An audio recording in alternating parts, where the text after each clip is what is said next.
I'm sure he will. Slim's not the type of guy to run and hide. Believe me, he's been through plenty of losses and still been here. What's up, everybody? Well, happy Monday.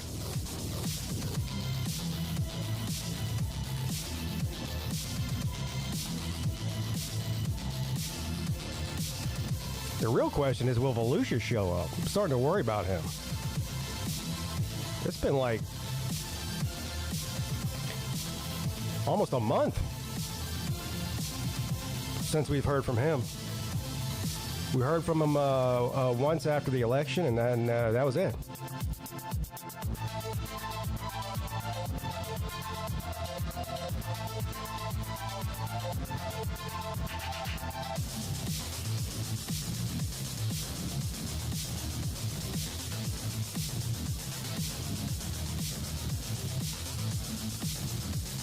I might have to start sending up some smoke signals. It's unfortunate, too, that we haven't heard from Volusia, because I really wanted to talk to him about the Clemson and South Carolina game before the game happened. Now, obviously, I would like to hear his thoughts on it afterwards as well, but I wanted to hear what he had to say going into the game.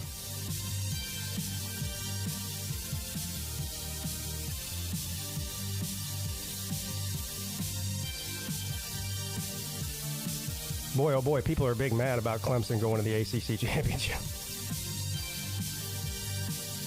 Well, they're going to be even more mad if they make it in the playoffs, if they beat SMU. But they shouldn't be.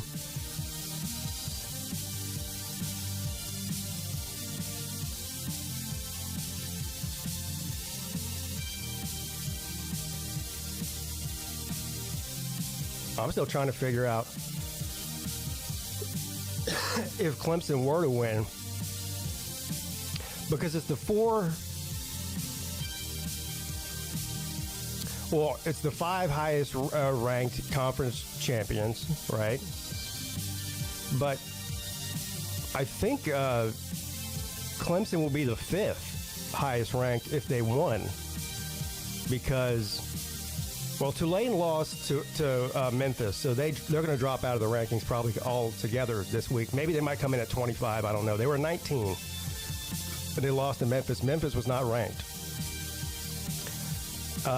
So that puts Tulane out of the conversation. So it's pretty much Boise State and UNLV. If Boise State wins, I think they'll be higher ranked than Clemson. So Clemson would probably have to come in as the 11 or 12 seed in that scenario.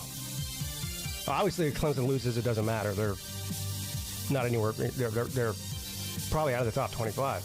But if they win, I think Boise State will still be ranked higher. So Clemson would probably get the 11 or 12 seed. Am I wrong about that? I mean,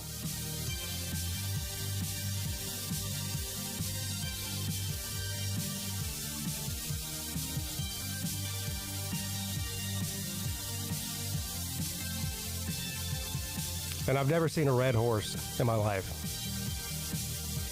I don't think red horses exist, except for in cartoons and at SMU, apparently.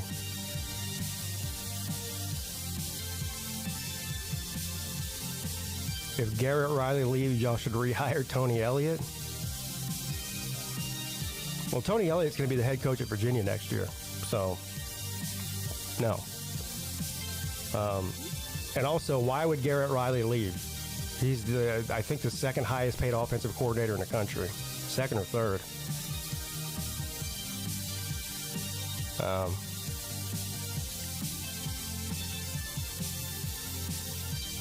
Garrett Riley, the only way Garrett Riley's leaving is if they fire him. I don't think he's done anything to be fired. The offense is not terrible at Clemson. It's not. It's 100 times better than it was year one. So.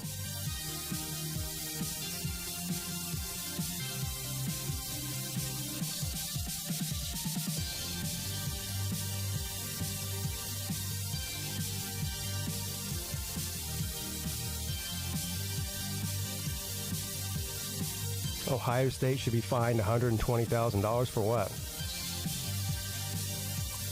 What'd they do? For losing? Yeah. They should be fined more than that just for losing to Michigan. Yeah, Nate, we know you. Look, Nate, don't come on here and grandstand and pretend like you thought that you really thought Michigan was going to win that game. Did you bet on it, Nate? No, you didn't, because you didn't believe that.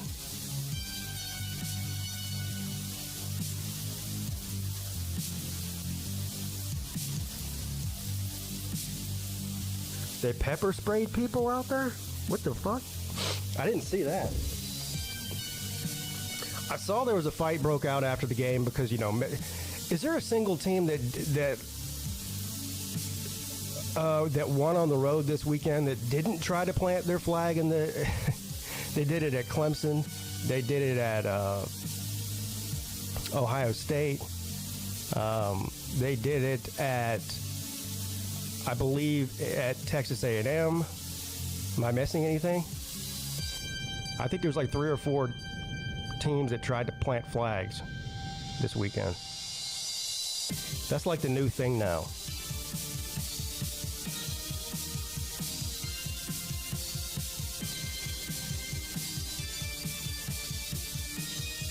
Yeah, also people are big mad about the Clemson player who jacked up one of the South Carolina fans.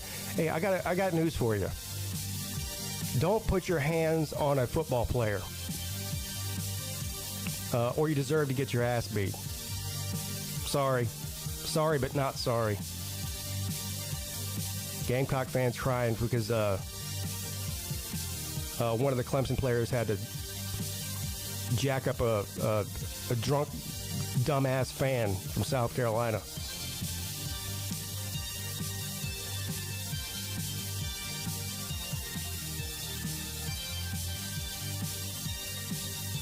God damn, Jay.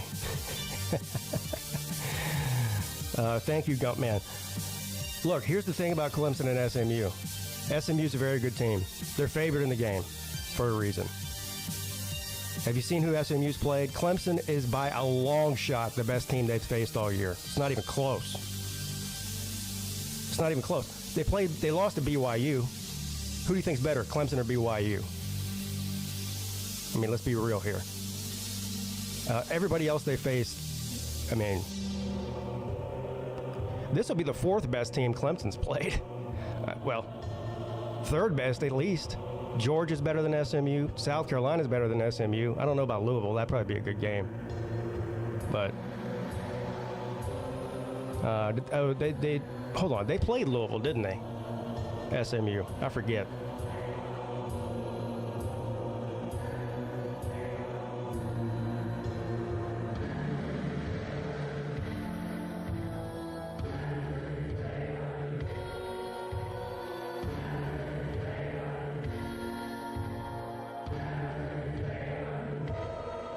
What a crazy weekend in football, though. I swear to give my full All right. Let's get this party started. What's up, sir? How you doing? Man, I'm disappointed. I figured you would be all over the police brutality case at the Ohio State-Michigan game. Yeah, I didn't know anything about it. Yeah, man. Ohio State police out there macing Michigan football players. What the fuck? How did I miss that? Excessive force in that. Wow. I don't have a problem with macing people if they deserve it, so I'd have to see. I mean, it's, surprise, surprise, Ohio State police only maced Michigan players and brawl with Michigan players and Ohio State players. Oh, wow. Yeah, that's not a good look. Color me surprised. I mean, who started the alter? Was it Michigan that started the altercation, or was it mutually? Well, I guess you could call it mutual because Michigan tried planting their flag and Ohio State players came after them. I mean, if you're gonna do it, I got to give Texas. I don't know if it's credit or disdain, but they went in the locker room and hid like some bitches until Texas A&M players cleared the field. Then Texas players went back out there. Yeah. Like, that's kind of, I don't know if that's the smartest. That was either the best idea of the weekend or the biggest bitch move of the weekend, one or the other. When is the NCAA going to ban this flag planting fad that's been going on the past few years? Never. Because it's a disaster waiting. Eventually somebody's going to get hurt. Did you see, who was it? It was a coach of one team that, was it? It was Mike Norvell. Yeah, that's right, Mike Norvell. Hell, man, Florida State and Mike Norvell showed more fight after that game than they had in the 12 previous games combined. Yeah, that was funny, though. Mike Norvell grabbed the flag, and I think he threw it. Oh, yeah, he got all up in Sunshine Billy's face, too. The Gamecocks tried to come out. Gamecocks tried to come out and plant the flag at Clemson, and the Clemson players, they didn't let them do it. Yeah, and then South Carolina fans decided to tote a big L. I don't know what they were thinking, taking belts to the Clemson emblem in the middle of the field. Like, that was kind of dumb. They did a bunch of dumb shit. They did some little powwow dance in the end zone where the guy had a cardboard cutout face of Dabo on it, and he was wearing a South Carolina flag like a cape. Yeah, and he had a bullhorn, and he's talking about crying Dabo. Then they brought that dumbass chicken, Sir Spur. They brought that dumbass chicken to the game, and after the game, they're walking this thing around on a leash like it's a dog, and they let it take a shit on the Clemson logo. Now, that actually is kind of funny. I mean, even I can laugh at that. Like a chicken. For the record, when they had that poll up, I voted for Cluck Norris when they were going to rename that thing. Oh, yeah, Cluck Norris. Yeah. That would have been awesome. Well. What was it? NC State, North Carolina got in a fight. Yeah, I saw that. Yeah. Which, speaking of showing more fight than you had in 12 games, congratulations, I guess, North Carolina. Yeah, fertilizing the field. That's what they were doing with the chicken shit. Yeah. See, that's actually a community service. Yeah. Also, Shane Beamer and a couple of the players ran down the hill afterwards because they wanted to see how cool it was, And then, of course, Shane Beamer just pulls the ultimate dope move and gets on the microphone after the game and starts wishing good luck to other teams, trying to beg his way into the playoffs. Oh, that was great. Lane Kiffin's back at it again. He's out there. Look, Ole Miss is not making the playoffs. He needs to just stop it with that. It's not coming down to him. If there's a 12 spot open, it's coming down to Alabama and South Carolina. No, it's not. I hate to break it to you. You think Miami? And I really hate to break it to them.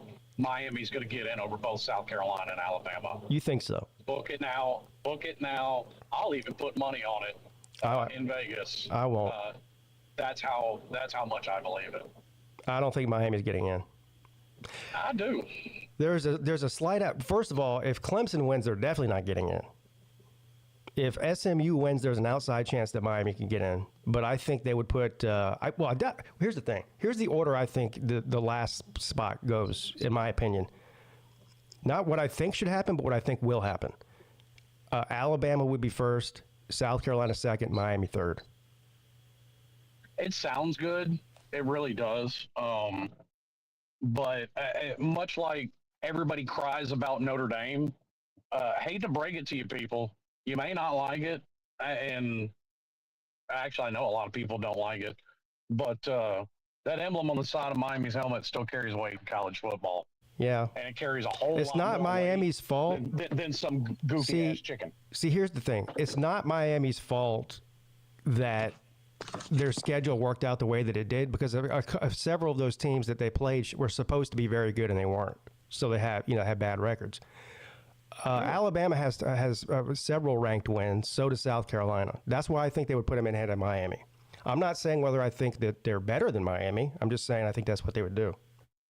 Well, the committee's already said that they're not putting a whole lot of stock in the strength of schedule. Really? And which says to me they're looking at losses. And when you look at losses, Duke's 3 losses are still better than Alabama's. Miami has 2 losses by a total combined 9 points to the number 1 passing offense in the country and a Georgia Tech team that just took Georgia to fucking 8 overtimes. That was a chore to get through, by the way, Rick. God damn it, dude. Georgia Tech deserved to win that game. That was unfortunate. Hey, and I'm. There was. You want to talk about some ref ball? Jesus Christ. Yeah, there was definitely some terrible calls that went in Georgia's favor in that game for sure. I mean, but did you see my video where after that game, my bathroom had flooded? Yeah. What, did Sea Dog flood your toilet? No, I'd gone in to wash my hands. I don't usually use that bathroom, but I had company over.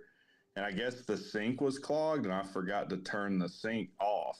Oh, my God. It was right before the 8 overtime started. So during all 8 overtimes, my bathroom was just flooding, man. Oh, my God. Had that not have happened and the game would have ended in regulation, it wouldn't have been a big deal. So because when it rains, it pours. I was watching blame the refs. It's the refs' fault that your bathroom flooded. I was watching the Rec Talk and Sea Dog live stream live on YouTube during that for the majority of the game, actually. And at one point, I forget what part of the game. It was an important part of the game. Sea Dog had to take a shit. So Sea Dog goes to take a shit, and while he's in the bathroom, like something crazy. I think what happened? Did we George broke off a big run or hit a big pass or something? But he was way ahead of us, and I'm yelling at him like, "Hey, man, like chill!" And he comes out and he's like, "Yeah, I didn't. I mean, I wish you would have told me. I was ahead." I was like, "Well, I mean, I yelled." Well, he heard y'all yelling, and I think he just ran out of the. He was mid shit. I don't even think he wiped his ass. He just like ran out. Yeah, I told him to pinch that thing off and get out of here. Yeah, we need confirmation on whether or not those underwear had skid marks. Oh, 100%. He might have had to throw those underwear away the next day. It was rough. Yeah, it was rough. Yeah, and then we drove to Tennessee the next day. It was a rough weekend, man. Yeah, I saw that video you guys posted from Neyland Stadium. So you guys, so you never made it to the funeral then? No, so first, I had to stay up until like 3 or 4 in the morning after that, try and get this, because it bled out into my carpet and everything, this water. And so I stayed up late dealing with that, and then Sea Dog's like, well, I'll be there at 9:30 the next morning to pick you up. Well, I overslept. So I'm on the 2nd floor of my apartment complex. But it's just barely to where he could reach up and try and beat on my window because he couldn't get in. Like, he doesn't have a key card. Oh, wow. So he starts beating on my window, and then my dog woke me up, and then it wouldn't have mattered because there was crazy traffic of people going back and forth from the Thanksgiving holiday. So we said, well, we'll just go up to Neyland. I don't know what else to do. Yeah. Well, that sucks that y'all didn't make it. It did. Yeah. Boy, I had some fun this weekend fucking with the SEC homers. Now, it turns out, again, Clemson blew the game against... Clemson should have won that game. They fucking blew it. Georgia Tech should have won that game. But still, you got the quote-unquote hottest team in the entire SEC. Of course, Clemson's terrible, so they should have just ran all over Clemson, which obviously they didn't. And, Georgia Tech's a 7-win ACC team going against the flagship team of the SEC in Georgia. And Tech has averaged, I think, 40-something in recruiting over the past 5 years. You know what, Georgia, they haven't had a class outside of the top 3 in the past 5 years. They have not. I can confirm that. Yeah. No cap detected. Meanwhile, Clemson had another one, and I'm not making excuses, but it's not a great look for them. Now, can you? I don't know if you can confirm this or not. Was Brent Key actually crying on Kirby Smart's shoulder after the game? That pisses me off. I guess there's some leniency for 8 overtimes, but Key's a weird guy, man, and he's ultra, He wears his heart on his sleeves that he cuts off before every game. He wears his heart on his sleeveless sweatshirt. Yeah. So it's like, damn it, I want to contact like these players and Key and be like, do you know I have to try and defend this on YouTube? What would you run this by me before you do that? I mean, I get it though. I mean, an 8 overtime game like that, emotions are high. If it ever were appropriate, it would be in that scenario, but still, come on. I mean, they sat there and had a conversation for a minute too. Well, they like embraced. Whenever you do the hug where you put your hand behind someone's neck, that's kind of another level. Yeah. Yeah. And then he stood and stared at the scoreboard for like 5 minutes straight. Yeah, I saw that. That was kind of weird. Yeah, I mean, he has his own. Dude, I don't know. It sucks all around. I hate it. You know, a lot of jokes of just driving the truck off the side of the road. Take a little bit of solace in the fact, though, Miami fans are absolutely fucking hilarious. I've been having fun with them since Saturday. Oh, dude, there's a Touchdown Tim article in the works. Can't confirm. Fun with them. Why are you having fun? Because these motherfuckers act like the sky is falling. The whole recruiting class is going to fall apart. How are we even going to win a game next year? And y'all fuck. Oh, yeah. Fire Mario. I'm seeing a lot of that, too. Fire everybody. Yeah. And like Coach Coop went live last night, and I just put in there, because it's hard to get through on Coop's show sometimes. I put him a little super chat in there. I said, nice to see as much as things change, how much they stay the same. He wore a clown wig. Yeah, he did. Yeah, poor Coop looked like his dog died. Yep, it sucks. But to be honest, that's probably not even in the top 5 worst things that Coop has put on after a game. Damn. Oh yeah, that's true.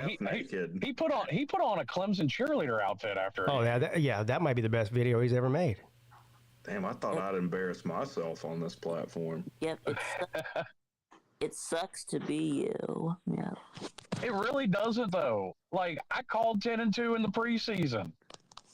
Come on, dude. I did. Right, though it's the context of what. Wait a minute. No, it is on video because with Fools, I do the Mark Rogers post game. We did a preseason show, and I said a loss, and I was the only thing I was wrong on is I picked one of the losses wrong. I picked us to lose to Louisville and Syracuse. It's not. Rec is right though. It's not that you lost. You blew a 21-point lead. Yeah. Oh, that they did, and believe me, I don't like it. Yep. Is there a little bit of cope here? Sure, but at the same time, and I have to keep myself in check with this as well. How many teams go from 7-5 to actually winning a natty? Like it wasn't going to happen. Yeah. Now it's fun to talk shit about and come on here and have a good time.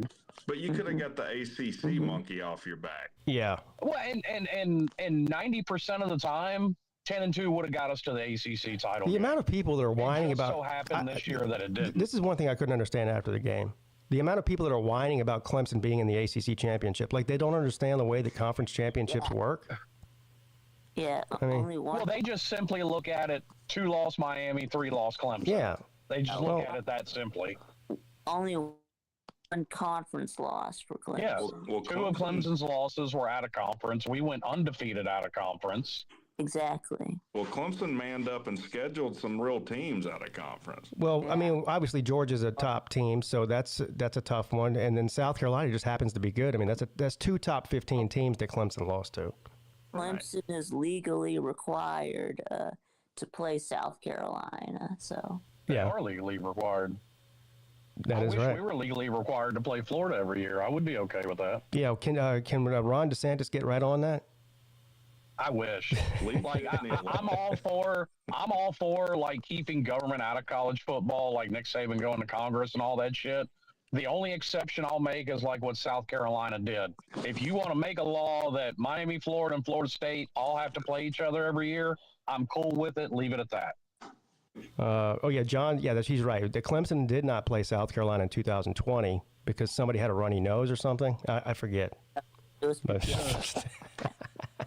In retrospect, that was handled completely effectively. Yeah, right. Yep, Glad we did all that shit. I want to keep talking about football, but while this is on my mind, I put out a total bait tweet last night. So I'm sure you guys have heard that Joe Biden has pardoned Hunter Biden. Oh yeah.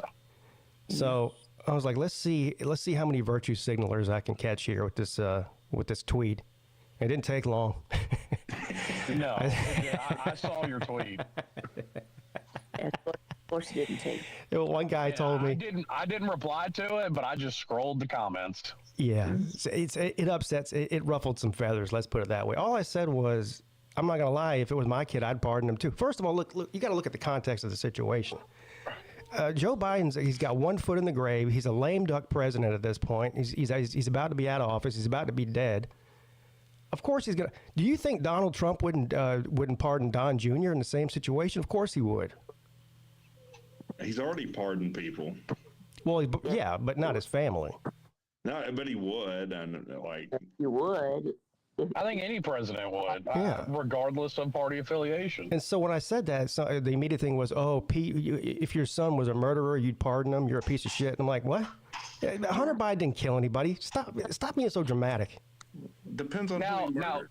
Now, granted, he wasn't brought up on charges, but there is a video of him with an underage prostitute. Well, I get that. I'm not saying he's a good person. I'm just saying I don't blame Joe Biden for pardoning him. That's all.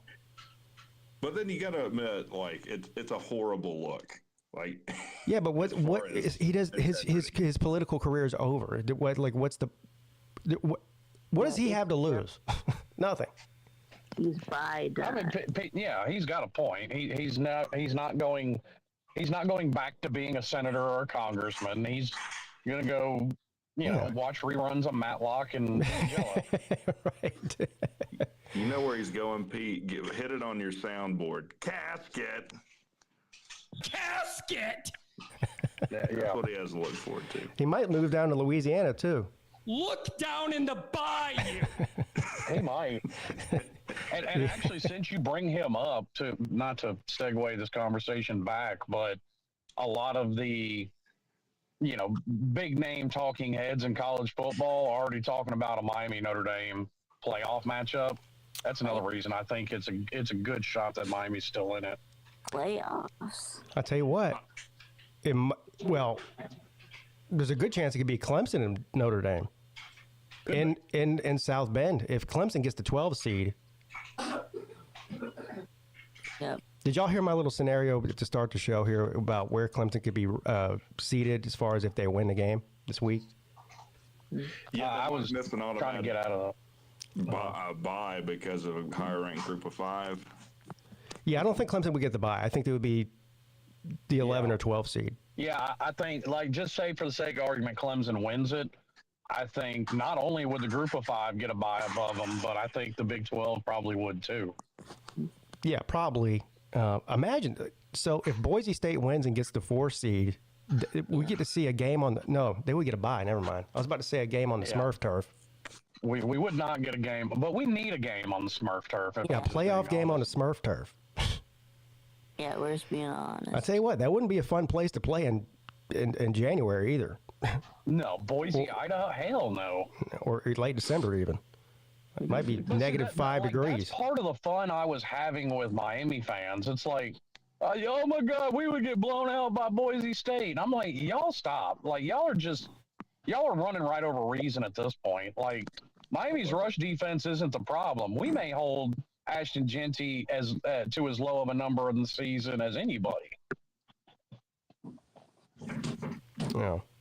I said it going into this game, Kyle McCord and the way he is playing is recipe for this game being a shootout. Did I or did I not? You did. Exactly what happened. Yeah, everybody predicted that to be a high-scoring game. Yeah. I mean, yeah, that's the ironic thing about Kyle McCord is that Ohio State fans, hated this guy, so they got rid of him, brought in Will Howard. Yeah, meanwhile, Kyle McCord is the leading FBS leader in passing yard. Now, granted, they're also passing the ball more than they're passing it like 60-70% of the time. Like they're passing the ball way more than anybody else, but they don't have a run game. They don't. You think Ohio State wishes they had McCord last week? Well, you know what's funny is there's a particular Ohio State fan that had me blocked on Twitter, but I kept running into in the because I'm in several college football groups on Twitter, and every chance I've gotten, I've liked to remind every Ohio State fan, y'all fucked up getting rid of Kyle McCord. Yeah, that's right. You don't know what you got till it's gone. Them is facts, Vic, dude. The debate with Clemson fans right now is who's going to get fired. So half of the fan base wants Garrett Riley to be fired and Wes Goodwin to be fired. The other half has one or the other. Nobody seems to agree on what the problem at Clemson is. But did you hear what Dabo Swinney said before the game? No, but you saying that makes me feel better about my own fan base. Oh, this is all fan bases do this. The infighting is way worse than the fighting with other fan bases. But before the game, Dabo Swinney said this is the type of game coaches get fired over. Ooh, and spicy. Dubu was rude. So I wish someone would answer me this question. Just how much Just Gray for Men does Ryan Day use? He has more Just for Men than Diddy had baby oil. It looks so bad. Fair assessment. It looks so bad. And that's probably why he watched his own players getting in a fight and did nothing. He didn't want any of that getting knocked out. He didn't want his beard or hair getting. The other thing about Ryan Day is, you know how like when a president goes in office and then when he gets out of office, he looks like 30 years older? That's how Ryan Day looks now compared to when he took the Ohio State job. He looked like Joe Biden on the sidelines going, what happened? He always looks like he hasn't slept in 4 days. You know, starting a damn fight. That's what's happening. He's got the big giant bags under his eyes like he hadn't slept in a week. Well, and I mean, in a way, I kind of feel bad for Ryan Day a little bit. Because a lot of this, in my opinion, and I've said this before, is really unwarranted. Like, name me a guy with a better record in their first 5 years ever. I'll wait. You can't. I thought that until, like, do you see what that player put out about a previous Ohio State player? I forget the name that was like, I knew Ryan Day wasn't the guy when during the Alabama national title game between them, he didn't even talk to the team at all. He just yelled at coaches. And then I saw that. Like, it seems like he's not a leader. You know what I'm saying? Well, it looks like the Ohio State has their name back. They've got the Ohio State Wide Left is now the name of the So Ohio you guys State. know this whole thing that happened during before the season started? Like half of the team became like reborn again Christians, and like they hold these prayer ceremonies and shit. You guys know what I'm talking about? No. Yeah. How did I miss this? Yeah, like half of the football team they went out in the middle of Columbus one day and did like a mass baptizing ceremony, like baptized like 30 people. And How did I miss this? So now the Ohio State fans are like, we need to fucking get rid of all these reborn Christians and get our fucking edge back. we need a bunch of Satanists. God damn it! Hail State and Hail Satan. There you go. Wow. Oh my God, that's amazing. If it worked, I would do it. Let me see if I can find a video of that. It is actually funny. They're out in the middle. I don't even know what. There's like some sort of main square in the middle of Columbus, and they're all out there fucking baptizing each other and shit. Nothing like Rick admitting on the internet that he would, in fact, sell his soul for a natty. Yeah. Yeah, I wagered it. I gave my life to Jesus if we beat North Carolina last year, so I did that on stream. And then I said I'd go the other way this year if we lost. Yeah. There's a bunch of videos on it here. I've been telling Notre Dame fans for years that Jesus doesn't care about football. No. Nobody wanted to listen. It's weird since it's so like anyone that played like high school ball, like you all prayed before and after the game, like it's very integrated.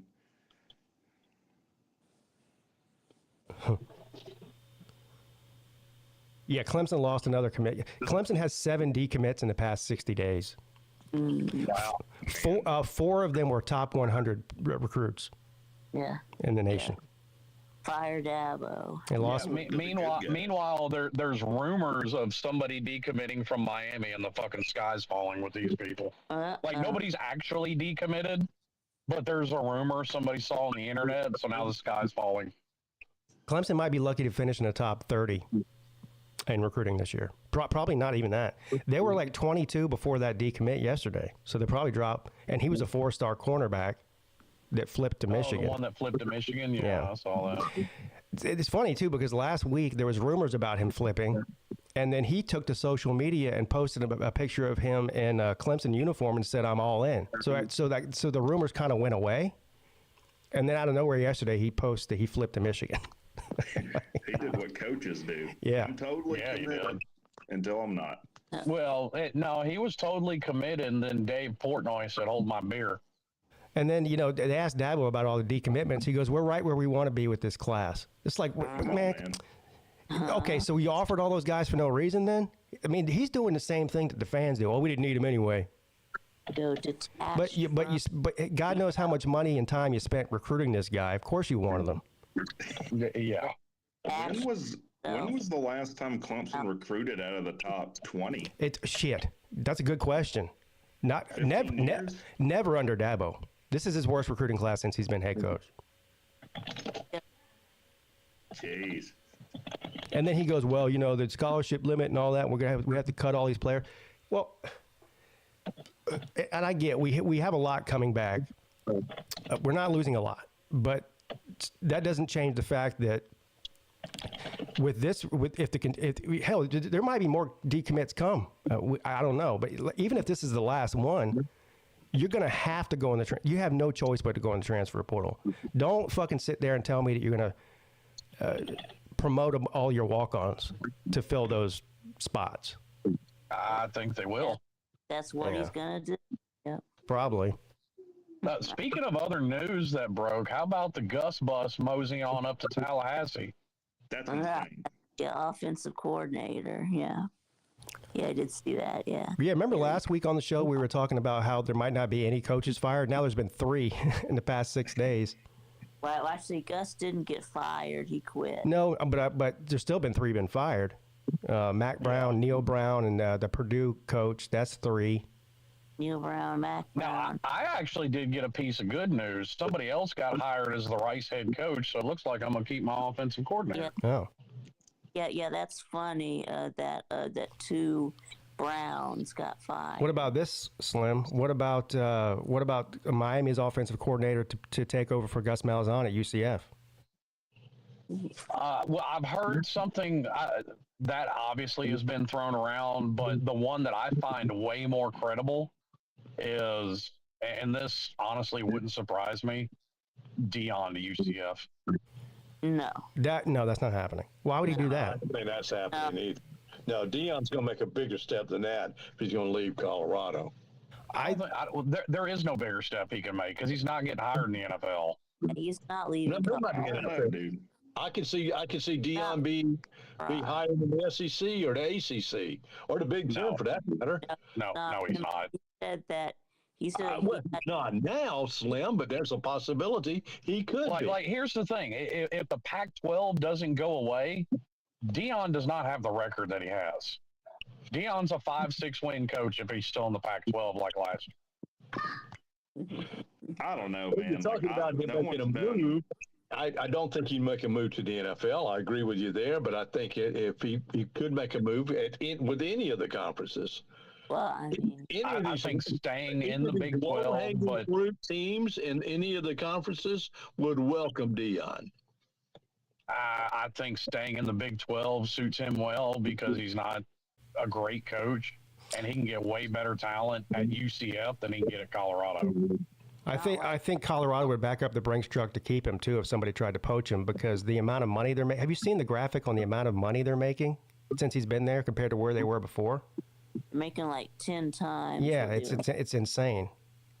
Yeah, or 5 I'm times. just in the merch alone, he's making shitloads of money. I don't. And once again, I kind of hated for Georgia Tech. Somebody's going to come after Brent Key, so Georgia Tech better get ready to pony up some money. But he's the last one I'm worried about. Buster Faulkner, we're going to have to fight like hell to keep. That he's had some serious money. I'm talking top 3 OC pay nationally thrown at him. So I don't know. And then our AD trying to getting poached by South Carolina potentially. Yeah, that would be a huge blow there. I mean, what are you going to do, Rick, if all 3 of them get poached? Uh-oh. I don't know. Drive my car into the nearest tree. I don't know. What has Buster Faulkner done besides run quarterback draws all year long, except for when it actually mattered? Why? I don't help me understand this. What is Georgia Tech's best play? Design quarterback run. To say that this isn't the case, or that they're dumb for offering them money, because I can tell you. I'm asking what is Georgia Tech's best play, and why did they not run it until the 8th overtime from the 2-yard line? Well, what is this fascination with Buster Faulkner? Huh? That guy should have been left in Athens. Why? Okay. There wasn't all 8 overtimes, not one Haynes King run until the 8th overtime. Why? That's true. I agree. I said that in the video I put out. Yeah, so I don't understand everybody's infatuation with Buster Faulkner. What? To them. I'm not the one offering them money. I don't think there's a decent offensive coordinator in the country whose leading rusher is their quarterback. Okay. Well, that's fine. Again, I'm not the one offering them money. South Carolina fans have. That's why you have him. South Carolina fans have something to say about that, Lou. Is Lenore Sellers ahead of Rocket Sanders? Oh, I don't know. No. He might not be the. He might surprise me. Rocket Sanders really didn't come on. He might not. He might not have the amount of yards Sanders. But here's what I do know: Sellers is the best runner on that. He's better than Sanders. He's a better runner. Yes, Did you really come on here to say that? I mean, why is North Carolina's number 1 target your DC, and a guy that doesn't know how to call offense ran all over you? Yeah, right. I'm just wondering what the infatuation with Buster Faulkner is. But I mean, yeah, Georgia's terrible. They got hardest schedule in the country and they're headed to the playoffs. But congratulations, you went 7-5 again. You and Florida ought to get together and throw each other a parade. Yeah. Okay. I mean, I've never seen 2 fan bases happier.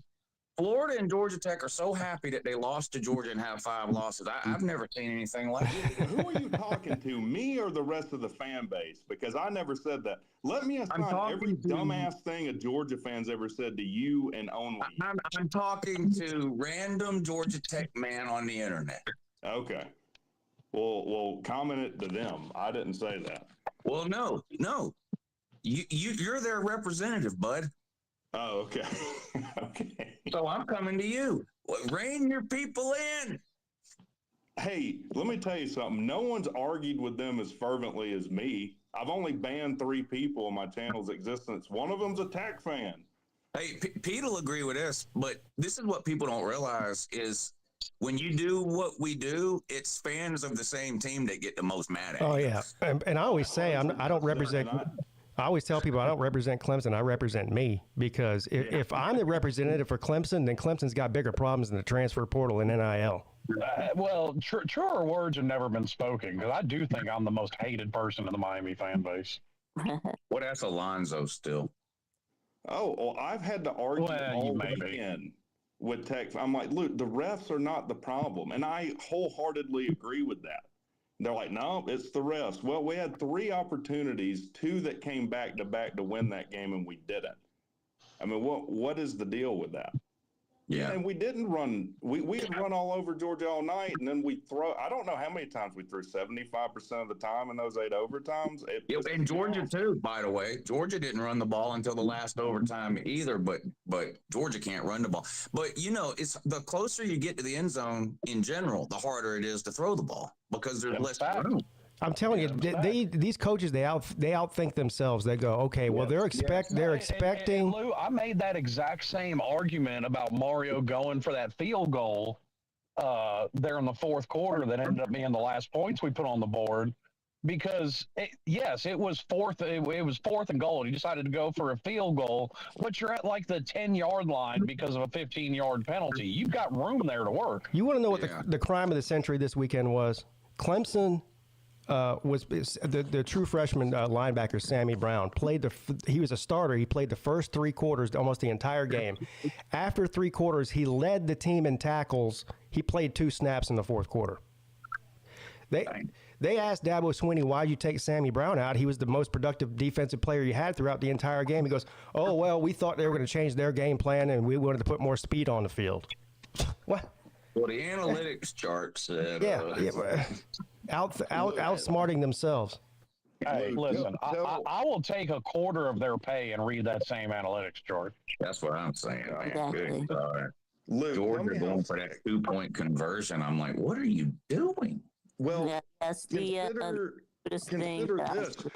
Georgia ran the play we should have ran with Haynes King before we did. You ran the exact same play we did where you faked the toss sweep. I guess he said, hey, if Tech's not going to run it, then we will. Yeah, What about the rumor that this year's Florida State is next year's Miami? Is that true? No, that's not true. I hope they strike gold in the portal again next year so they can almost do something again. Here's the thing. I don't have to strike gold in the portal because Mario recruits in the top 10 every year. So who's the quarterback? If I had to guess, probably the same quarterback that beat Clemson last year. Yeah. And what was your record last year? Well, he broke his arm in the Florida State game. He didn't get to finish the year. Yeah, that's true. Hold on now. You don't think that Mario's going into the portal for another quarterback like he did last year? I mean, he might. Here's my thing. I would actually go with Emory Williams because, he's come in garbage time, obviously, with Cam Ward being the starter. And he looks better than he did last year. Now, you're not going to get the big flashy plays that you get out of Cam Ward with him, but you also don't get him throwing interceptions across his body going, what the fuck are you doing? Yeah. Lou, have any big quarterbacks entered the portal yet? Big names, I mean. I don't think so. I don't think not yet. I think the biggest name that they're looking, and he hasn't officially entered the portal yet, is actually the Washington State quarterback again. Yeah. He looks pretty good. I'm not gonna lie. That's that John Mateer. Well, some people have called him Vanilla Ward. Yes. I wouldn't be surprised if Ohio State runs Will Howard out. Will Howard might be in the portal soon. Ooh. Well, I don't know. I think Will Howard may be out of eligibility. Do you think Kyle McCord will stay at Syracuse? Yeah, I do. He needs to. Yeah. Did y'all see him laughing at Ohio State after yes, after their game? Brutal. I saw that. Hey, and I've been riding that bus all off season that Kyle McCord was not their problem last year. Exactly. You see that Fran Brown FaceTimed Dabo Swinney after the game and told Dabo, you need to send me a Christmas gift? Yeah. No, it's true. Yeah. Yeah. Lou, I saw you. I heard you on the morning show today say did you already bet the SMU and Clemson game, or you're gonna bet it? I'm gonna bet it. Yeah. You're gonna take SMU at -2.5. Yeah. Yeah, I don't think that's a terrible bet. But if you look at SMU, and I think SMU is a very good team, so I'm not saying that they won't beat Clemson or can't beat Clemson. They obviously can. But they played one good team all year and lost to them, BYU. On the other hand, this will be the best team that SMU played all year in Clemson by a long shot. Well, yeah, that's true. But Clemson played 3 good teams and lost to them. Yeah. I'm about to say, Pete, that being said, both of y'all played Louisville. You lost to them. They did. All right, but again, Clemson's the best team they play by a lot. This would be the 3rd or 4th best team Clemson's played this year. So,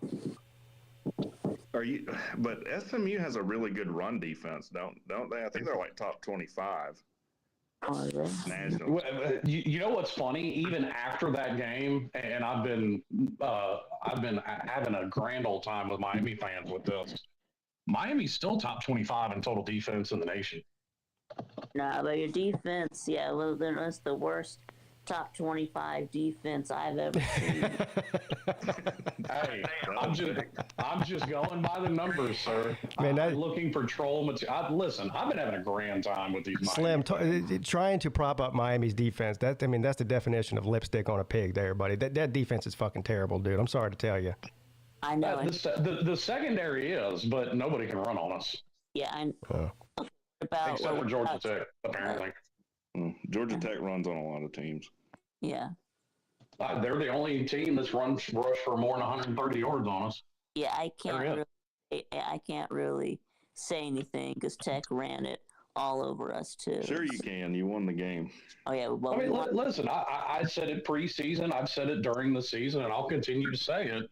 The secondary is the bad part, but at the same time, like what I've seen going forward, Miami's secondary is going to be fine. Like yesterday, and I made this comparison after the game. You remember when Wiggins got burned repeatedly against Wake Forest, Pete? Yeah. That was O.J. Frederick's game yesterday. The rest of the season, he's looked good, but he's a true freshman, and he just got picked on yesterday. That dude is going to be a stud going forward.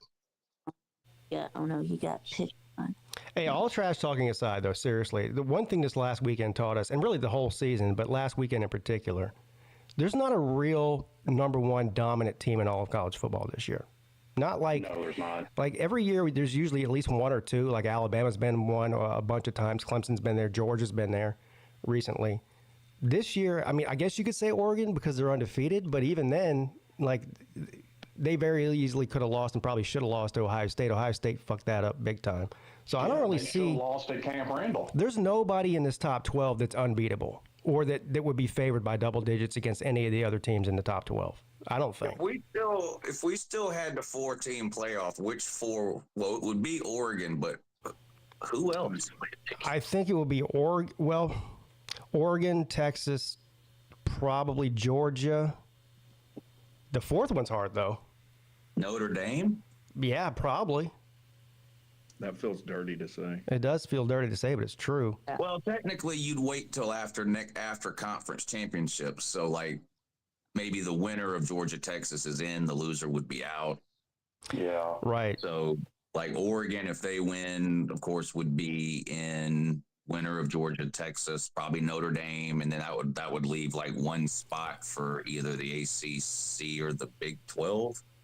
I guess. The hardest conference championship to pick this year, there's two of them. Well, Georgia and Texas is extremely difficult to pick. Despite what happened the first time, I understand Georgia basically ran them off the field, but I still think Texas is. I don't think that's going to happen again. That's what I'm trying to say. Clemson and SMU is also a tough one to pick. I think Oregon will have their way with Penn State.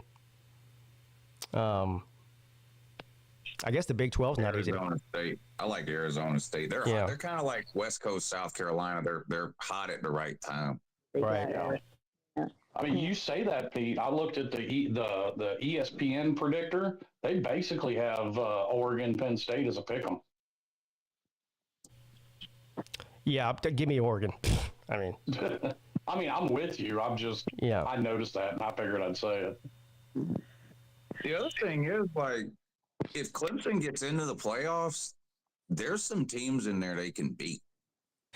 Well, the most likely, so we're thinking that Notre Dame's going to get the 5s. If Clemson wins, Notre Dame will get the 5 seed, right? I would think so. So that would mean Clemson would probably end up playing at South Bend if Clemson got in as the 12 seed with 3 losses. I actually think no matter what happens, I think Notre Dame is probably locked up that 5th spot. Yeah, I think the loser of Georgia, Texas will get to 6. So I think even if Penn State beats Oregon, that would drop them to 6, and they would leave Notre Dame at 5. Now everything would change if SMU wins. That would change everything because they would get a bye. Notre Dame would probably still be at 5, right? Yeah, they can't be any higher. Right. So yeah, the 6th seed is probably going to be the loser of the SEC championship, most likely. Penn State at 7, Tennessee at 8, I'll tell you what, nobody's talking about the scenario if UNLV beats Boise State, which is entirely possible. They're not a bad team. I mean, They're a great team. What are you talking about? I know, but that would shake things up big time because everyone's just sort of assuming that Boise State's going to get, going to win. Yeah. Well, UNLV would get to 12 and Boise State would be out. Yeah. Well, Pete, I'm going to step 11 here. Lou, fuck you for getting me worked up again after I reached some semblance of emotional stability. Hey, man, congrats on 7-5, bud. I'm awful proud of you. Well, thank you. Fuck All right, you. bud. Yeah. I mean, 7-5 is a good season for Tech. I mean, this would be their best year in 8 years. Yeah, that's what I picked them. Yeah. 7-5. I swear, I still want to be just like Lou when I grow up. Well, here's what I don't get. And Pete, you probably heard a lot of this last week because of the Clemson South Carolina thing. I haven't seen a ton of South Carolina fans running around. Like Florida fans and Georgia Tech fans are more loud on the internet right now than South Carolina fans are. I don't South Carolina was picked to win 3 fucking games. Yeah. They're 9-3. Florida was picked to win 5 and won 7. Georgia Tech was picked to win 5 or 6 and won 7. Like, yeah, okay, that's great, but nowhere near what South Carolina accomplished. Well, I mean, Jackpot was happy. He was crying at the end of his stream. He called me. He called me after the game on the air. Yeah. I mean, that's why I don't get Miami fans. Like, at the end of the day, this is Miami's second 10-win season in 20 years. Y'all need to shut up. I don't think I've ever seen Jackpot so happy. Do Miami fans think they're getting in over Bama, or Slim does. Slim thinks. Oh no, they're all fuck it. We shouldn't be in. I'm actually saying that I think Miami's still in it. Slim thinks that Miami's going to the playoffs. Yeah, I don't. If it comes down to Miami, Bama for the 11, I don't have any idea which way the committee. I think they would put South Carolina ahead of Miami. If I don't think so. I do. If Clemson beats because we all know, and I'm not saying it's right, wrong, or indifferent, but we all know the emblem on the side of the helmet, some of them carry more weight than others, and I think that just disqualifies South Carolina, unfortunately. Right. Yeah, so y'all think if Clemson beats SMU, then that slams the door on Miami. I'm not saying that won't, but it might. But depending on how that game. Either way. Yeah. Well, it's not likely to happen. If Clemson were to blow SMU out, they might not get in. But if it's a close game and Clemson wins, I think SMU still gets in. Yeah. Well, that's much like what I just said about South Carolina. I think that also stands for SMU, and I don't know, man. Like the committee has said that they're not holding strength of schedule way up high. But you're talking about the weight that the emblem on the helmet carries. Alabama's at the top of that list, buddy. Yeah. Oh, and I understand that. But also Alabama's got more L's than Miami, and pick 2 of them, they're worse than Miami. Well, don't forget that Bama has the win over Georgia. I mean, what's Miami's best win? Well, I didn't say Bama didn't have a better win. Yeah, but that matters. I mean, like I said, we'll see. I think they're going to make it, but if they don't, well, it is what it is. Fuck, I'll tell you one thing. I made predictions that were wrong before. If they're true to what they say, it's about the 12 best teams. Well, we know about the buys, the automatic bids, but outside of that, as far as the at-large bids, the best teams, you have a hard argument keeping South Carolina out of not being one of the top 12 teams in the country right now. I mean, if Alabama played South Carolina tomorrow, I'd pick South Carolina to win the game.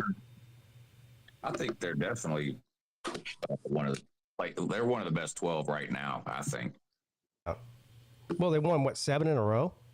Yeah. That's insane. Has anybody else won 7 in a row at all, other than Oregon? No. I mean, this is low hanging fruit, but they would destroy Boise State. what would Gentry do against South Carolina? 75. Well, Yeah. I mean, Right. I did, Pete. I started off 9-0. So, I mean, that's all Boise State has, that running back, and he's really good. But South Carolina would Yeah, you started out 9-0. I said, who's won 7 games straight in a row? Nobody, other than Oregon and South Carolina. Yeah. I also, though, think that you do have to take the whole season into account. Like, you can't just discount half the regular season. I mean, Notre Dame's won games in the first 6 weeks. Yeah, I'm sorry. Notre Dame's won 10 in a row. That's right. well, and to that point, and when you count in the whole season, didn't South Carolina ride the struggle bus against something called Old Dominion? Yeah, week 1. Okay, but I mean, I agree with his point. You have to look at the season as a whole. Yeah.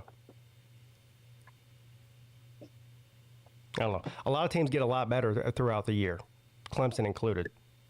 Like if Clemson played Georgia this week, Georgia might still win the game, but it wouldn't be a 30-point game. I do find it funny. You do still have a small pocket of people on the internet hollering that Indiana shouldn't be in. Indiana should what? Should not be in. Oh. Well, they're in, so. Yeah. Well, and I even think they should be. Like, to me, the people that say Indiana shouldn't be in, you would have an argument, in my opinion, if they won every game by 7. But they were winning by an average of 35 points. Where does Ohio State? It's going to be Tennessee versus Indiana too. It's either going to be at Indiana or at Tennessee. That's going to be the 8 and the 9. I don't know what order. Where does Ohio State fall in all this? I think they'll be 7. You think so? Boy. Actually, what were you saying? Notre Dame at 5, loser of Georgia, Texas at 6. Yeah, Ohio State at 7. Indiana. No. Well, yeah. I can see Indiana being at 7. Flip-flop Indiana, Ohio State. Yeah. Well. Boy, that would be if Clemson were to get in at the 11 seed, right? They would play the 7 seed, right? Yeah. The 6. No, okay, they play at 6. Okay, never mind then. Georgia or Texas, probably. Yeah, I was about to say Clemson lucks up and goes to Indiana. I think Clemson could beat Indiana. I actually think that would be a good game, a Clemson-Georgia rematch. I don't think it's a blowout like the first time at all. Yeah, I don't want to go to Georgia. No. Well, nobody does, but I'm saying I just don't see that game going the same way it did the first time. Yeah. I'd rather go to Indiana. Yeah.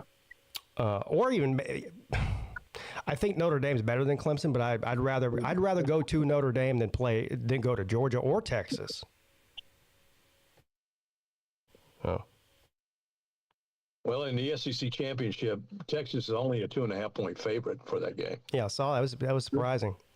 Well, I'm not surprising. The reason I'm surprised is I thought that Georgia would be favored, not the other way around. There's no crowd issue when you play at Notre Dame. It's like an NFL game there. Yeah. It's very corporate. Yeah. I mean, it's difficult because you got to travel and whatever. I guess it's cold, but so throw that in there. But it's not like LSU at night, like as far as the crowd goes. Yeah, same with Texas. I mean, imagine a home playoff game at Texas. Yeah, good luck. Yeah, no, I don't want that. Yeah, so how is Texas a 2.5-point favorite at, over Georgia? That doesn't make sense. It should be the other way around. Well, Georgia's playing worse now than they were. Yeah, it's recency bias. It's the way that Georgia performed against Georgia Tech and the way that Texas performed against A&M. That's why. The best player Georgia had in that game no longer plays. Travis Etienne, he's out. He won that game. Is he out for the season? You know how that goes, Pete, but he's not playing this week. Okay. Yeah. He'll be back tomorrow. I didn't even know why. I don't even know why I asked that question. Oh, yeah, he'll be back tomorrow through 2027. Yeah. Now it is possible we get several of those guys back, especially if we end up getting a bye and don't have to play till New Year's. We'll get a lot of people back by then. But I don't think he's playing in the SEC championship game. I'm thinking Nate Frazier's playing damn good as a running back for Georgia. Robinson came back. How many times did he play? Twice, maybe 3 times during the game? Yeah, he only had a couple of carries. Didn't look too good either. Yeah, Frazier, he's been lights out playing football this year. Got to hold on to the ball. Yeah. He fumbled again. And he didn't Smith got to quit dropping the fucking ball. Well, Aaron Smith needs to get put on a bus out of town. He's been there 5 years. He's not going to suddenly learn to catch the ball tomorrow. The guy's fucking terrible. 33 drops so far this year. 33 fucking drops. Yeah, if he Smith had 3 or 4 Saturday. if he didn't have all those drops, Arian Smith could be at 1,000 yards right now. He's terrible. Yeah, he is. He's been there 5 years. Been there since 2020. I mean, depend on the tight ends. I mean, because the tight ends have come through this year for Georgia. Look, our best wide receiver might be Cash Jones, and he's a walk-on running back. I mean, that's the fucking truth, Lou. I'm with you there. He is. Cash Jones on the wheel route, yeah. Or on those I like Austin Lucky. I love Oscar Delp. I mean, those are damn good guys. I mean, they've been catching the damn ball. Even Urasek had a few catches in that Georgia Tech game. The big tight end. He's a big body too. Saw that when he laid out that Tech player. Yeah. He's good over the middle on like a 3rd and 5, because he's such a big body. He can just run 5 yards and turn around. They laid that guy out. Yeah. I wonder what the conversation, though, was between Kirby and Key, because Kirby hugged his neck for about a damn minute and talked to him. Yeah. Well, Key was crying. Yeah, we covered I'm not making fun of him. I mean, like, it was that emotional.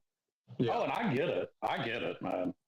I think Kirby said, "Look, you guys played like warriors. It could have been either or. You know, it could have been your win and our loss."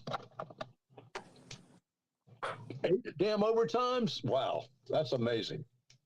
Hey, Lou, do you think that Georgia Tech ponies up the money to keep him, or does Brent Key get snatched away? I think they'll keep him. He wants to stay there. He played there. I think he'll stay there. I think so too. Meanwhile, Dabo's back to playing hurt players instead of healthy players. We've seen this before. You remember when Kelly Bryant went to Syracuse? He could hardly fucking walk, and they trotted him out there. Ended up getting a concussion. That's all on Dabo. Well, this week, Phil Moff has been banged up for 4 weeks straight. They give him 99% of the carries. They bring in the backup Haynes, who's a really good player. I think he averages like 15 yards a carry. Haynes does. They bring him in. Phil Moff is having a hard time getting 2 and 3 yards on every single carry. They bring in Haynes. Haynes busts off a 9-yard run. They take him out of the game.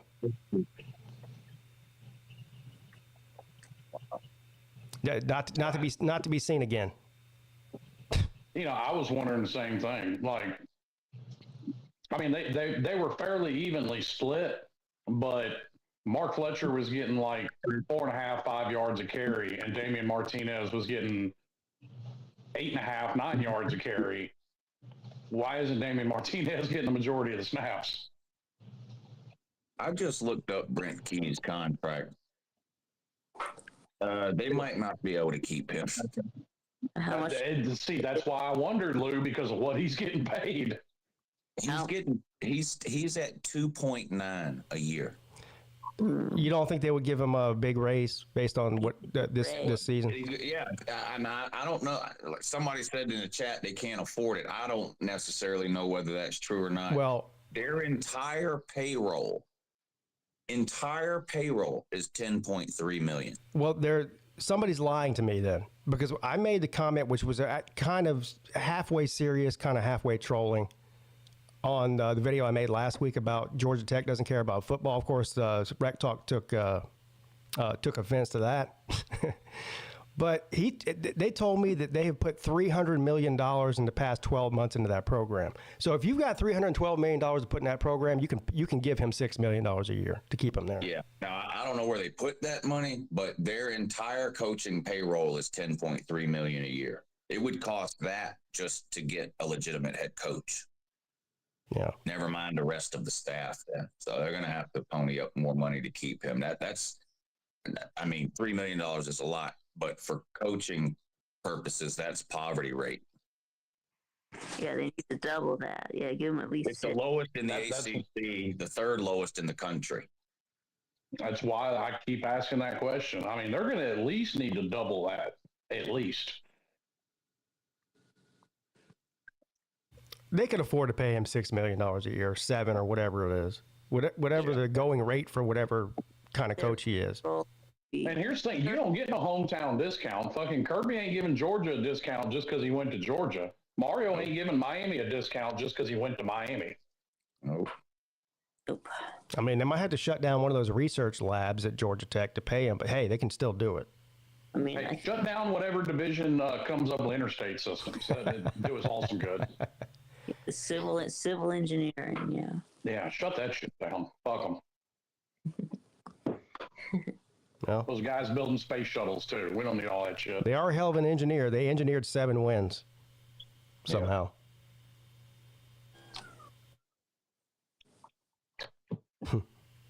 Hell, Vanderbilt made a bowl game, and they were what was their over under 2 or 3? 3 probably. Yeah, they won more games over their expected win total than Florida did. How did they lose to Georgia State? It was 2.5 according to Vandy Dandy. Yeah. There you go.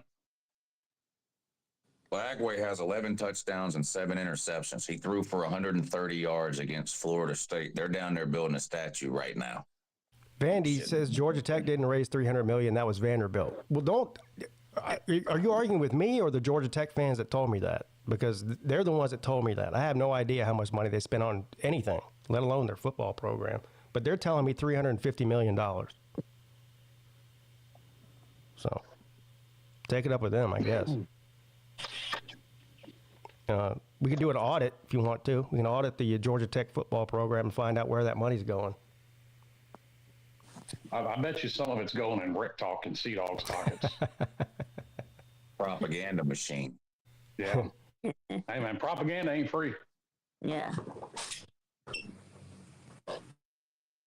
Lou, I know you were streaming at the same time as Rec Talk and Sea Dog were because the game was on at the same time. Yeah. But outside of Jackpot, the interaction between those, Rec Talk at one point was talking about giving Sea Dog a hand job. What? Yeah, I'm telling you. He said if they get a touchdown here, I'll stroke you off or something like that. Well, hell, I'm gonna start tuning in. Every time they get a touchdown, they embrace. You know, 2 fat guys jumping up and down, hugging each other. It's great. It's great entertainment. I'm telling you.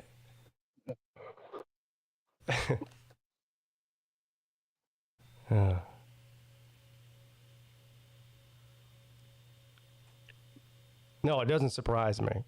No. But it's still funny. Oh no, it's YouTube gold. It really is. Jackpot got down on his knees and started crying. God dang. I hate South Carolina. Of course, I never want them to beat Clemson. As far as I'm concerned, they could never win another football game for the rest of history, and I'd be happy about it. But there was some sort of part of me that was actually happy for Jackpot. Yeah. Yeah. Well, yeah, we can hate teams, but I can't get mad. I can't get too mad at Rec and Sea Dog because they're just good people.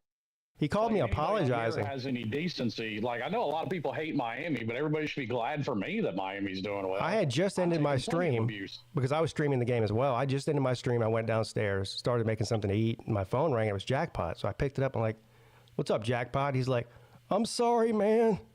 I'm so sorry." I go, "What are you sorry for?" I said, "Don't be sorry. Be happy." I called Rec Talk and Sea Dog after they beat Miami just to tell them I was happy for them. They got to see the big win like that, I said, I'll have to hate you next week when we play for the Georgia Tech game. I said, but you two were the first 2 people I thought of when when that game ended. So I was happy for them. Like what you were saying, I'm being happy for Jackpot that Carolina's having a good season. I mean, I hate Georgia Tech, but I felt good for Rec Talk and Sea Dog when Tech got that big win. Yeah, I mean, but I couldn't get any condolences. I see how it is. Well, I'm still waiting on you to get your big win, so I can call you and tell you how happy I am for you. Hey, we beat Florida. Man, come on.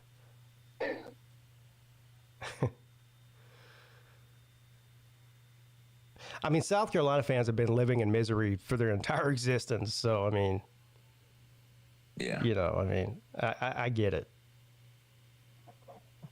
Hey, Lou, it's like I said, at the end of the day, this is Miami's second 10-win season in 20 years. You couldn't slap a smile off my face. I thought Jackpot was going to stroke out for real. Like, I was concerned about his health and well-being. Damn. During that game, because I was live streaming. People were, giving me updates on Jackpot's meltdown. So then I would pull up the Jackpot stream every time Clemson got a touchdown or something. He broke some shit. I don't know what he broke something glass during that game. He went off camera and all you heard was a big crash. I think he said he broke his wife's vanity mirror, like she does her makeup in. Oh God, he's in trouble. Look, South Carolina gets a win, but Jackpot gets a divorce. Great. Well, we know what his wife's getting for Christmas. A new vanity mirror. Yeah, right.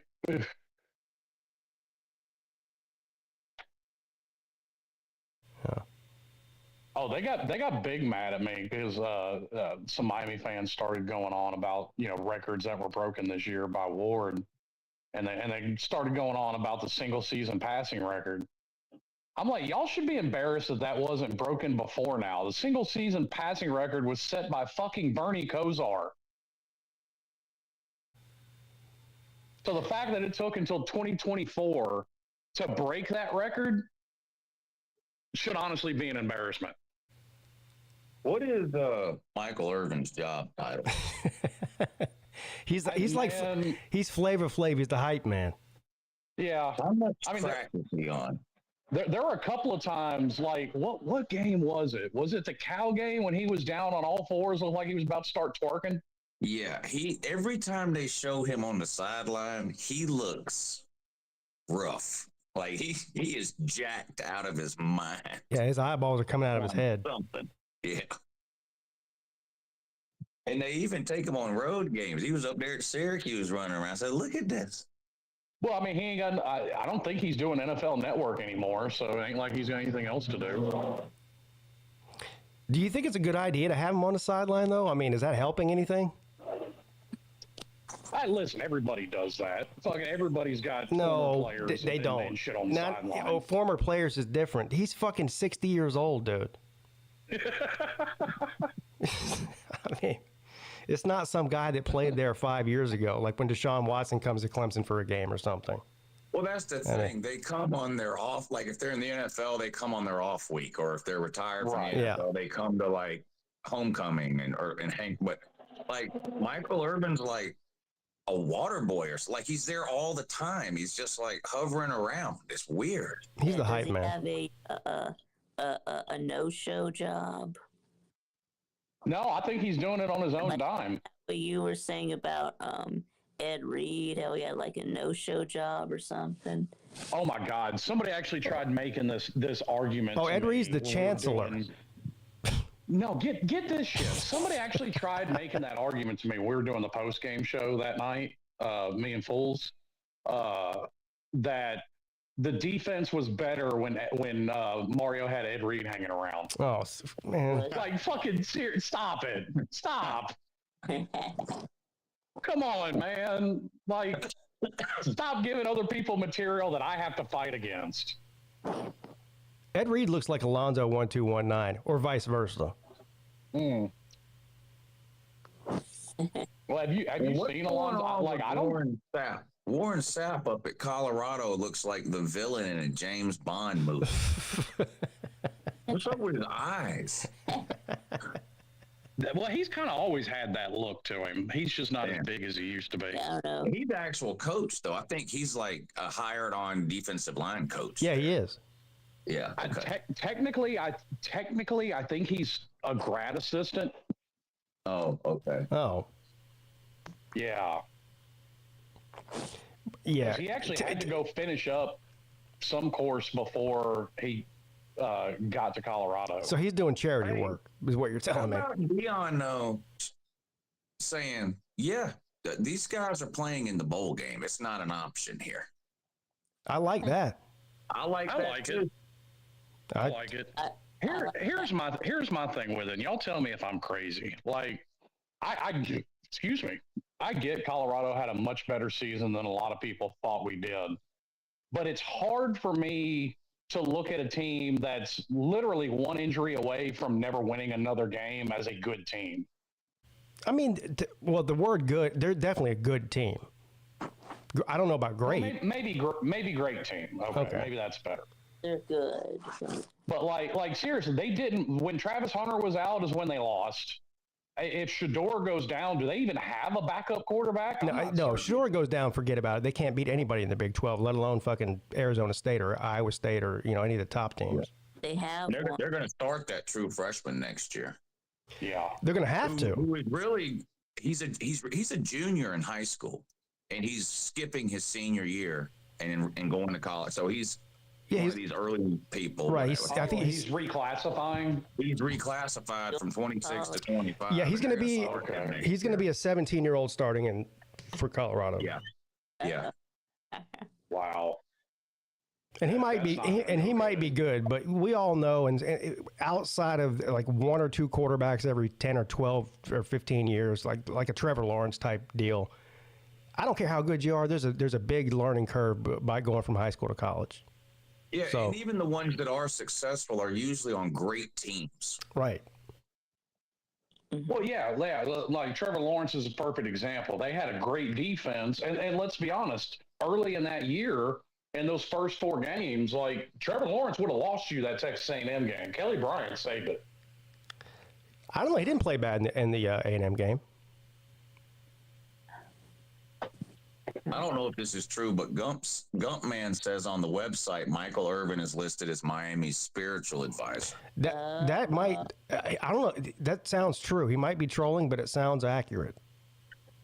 Yes, we got Nate wants to come in. I was waiting for you to say, he's been back there for an hour and 21 minutes, and I was waiting for you to say it for me to bring him on. So, Nate, first of all, Nate, before you even say anything, Nate texted me 3 or 4 times after the Ohio State-Michigan game, trying to trash talk me. Yeah, me too. Oh, he did to you too? He kept telling me he was right. Yeah, well, he kept saying, "What do you got to say now, Pete? You picked Ohio State. Everybody on the planet picked Ohio State, Nate. And if you're telling me that you thought that Michigan was going to win that game, you're lying." No, I'm not. Yes, you are. Well, actually, I texted Nate first to congratulate him. I told him, "Well, you were right, Nate. Michigan just owns Ohio State." I didn't say anything back to him. Well, no, Nate has literally picked Michigan to win every game. So, I mean, that's great. Well, the blind squirrel found its nut. Nate, how much money did you win on betting on that game? Well, I actually bet Lou. I don't know if he paid me yet. He probably did, but You bet Lou? Yeah, you know how in the summer I take any bet anybody wants to make? Yeah.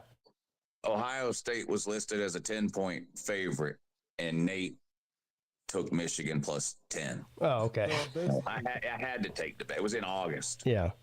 Yes, Oh, yeah. kind of right. Yeah, Ohio State fucked me. Yeah. Yeah. Yeah, so now I lost to Colby again because Ohio State shit the bed. So Yet again. But All right, Nate has also called into my call-in show 29 times this season and said, "I know Michigan's losing to Ohio State this year." But Yeah. Again, Nate, you picked Nate. I say that Michigan. Well, not all the time, but I did. Yeah, you did. Yeah, you did. How many games? You were wrong. What's Michigan's record? How many games did they win this year? I've heard you, Nate. 7 wins He's from right. 5 7 wins. All those times you called in, you were wrong, Nate. Nate, so you picked Michigan to win every game. You were wrong 5 times. Yeah. Well, basically, at the beginning of the season, I said 10-2, but that was way off. But I did say that in my 10-2 record, Michigan's going to be Ohio State. Did I? Did I not? Yes, What you did. about all the times you called One. into my show and told me Ohio State was going to beat Michigan? It's what you wanted to happen, Nate. Yeah. Well, actually, I knew because Yeah, No, you didn't. yeah, I did. You knew, never but the guys said- in Vegas didn't. Well, the Alright, guys in Vegas are fucking retards. No, they're not. It sounds like you were wrong all those times you called into my show. All right, so Nate, you see, it's not what you thought was going to happen. It's what you wanted to happen. And sometimes Eh, college football gives you the outcome you want. well, actually, in my head, I actually knew that's going to happen. No, you but, didn't. Hey, Then why did All you I- kept telling me that Ohio State was going to beat Michigan? You kept telling me that all because season long when you called went in. with the flow. I went with the flow. I've been. You I want don't know, you, man. It sounds like you were just wrong a lot of times. He was also No, wrong on I this was game because he wrong thought with Ohio the- State was going to win this game too. So he's wrong about. That's the thing. No, I did not. Yes, you I did. literally said like 2 weeks ago. Nate, you that did not. Michigan's gonna Nate, upset listen to me. Michigan. You did not wake up on Saturday morning thinking that Michigan was going to beat Ohio State. Yes, I You did did. not. That's a lie. Yes, you did. You you want It's a lie. wanted Michigan to beat It's a Ohio lie. State. Yes, I did. Michigan's going to be Ohio State. You I wanted woke that up. happen. You literally called into my show and told me that Ohio State was going to win. Well, actually, that was in the season. But did I say in the off season though? Michigan's going to be Ohio State though. Yeah, but Saturday wasn't the No, off you took season. Michigan plus 10. It was week 14. So Hey, what? so- They still made Michigan. And was I right? Kind of. Yes. No, you didn't pick Michigan to win. You took Michigan plus the point. Which is basically picking a Michigan win. I said. No, it's not. Yes, it is. Not, dude. No, Okay. Nate, right is before the season starts when you predict Miami to go 10-2 and then they go 10-2. That's right. Okay. Also, it's one thing to text people and say, "Ha ha, Michigan won, fuck Ohio State," but you tried to make it sound like you were right and everybody else is wrong, Yeah. which just isn't You know true. what? Here. I was wrong, and Yeah, I'll you stick were. to okay. You were wrong. You were wrong about what? Wrong about everything I said. You should be ashamed of yourself, Nate, for picking Ohio State in this game. I don't know what's wrong with you. I thought you Actually, in this well, game. Hey, Lou, I don't know if you were planning on making a video about this, but what is Lou's 2 cents on the Gus bus rolling up to Talio? Mm. don't know. I think he's Maybe- giving us his thoughts. Maybe in my head and that point in time when I was picking Ohio State, I think I was meant to say Michigan, but I picked Ohio State instead. That's probably what it was. You should be mad that Michigan won that game because you're going to keep your coach now. He's not. You're going to have the same season next year. Oh, bullshit. No, it's not. It's not Bullshit. bullshit. He saved his job. You should be mad about that. Yeah. No, Looking on the that's thing that. now. Nate bet me $5 Michigan plus 10. Yes. And what does it say in the And comic? and they won by 3. Yeah. What's your cash app, Nate? I'll send you your $10, bud. I think I emailed you, but I'll also email you again. But Or you could just tell him right now. okay, it's third and Nate, I think. Oh, here we go with this shit again. That's what?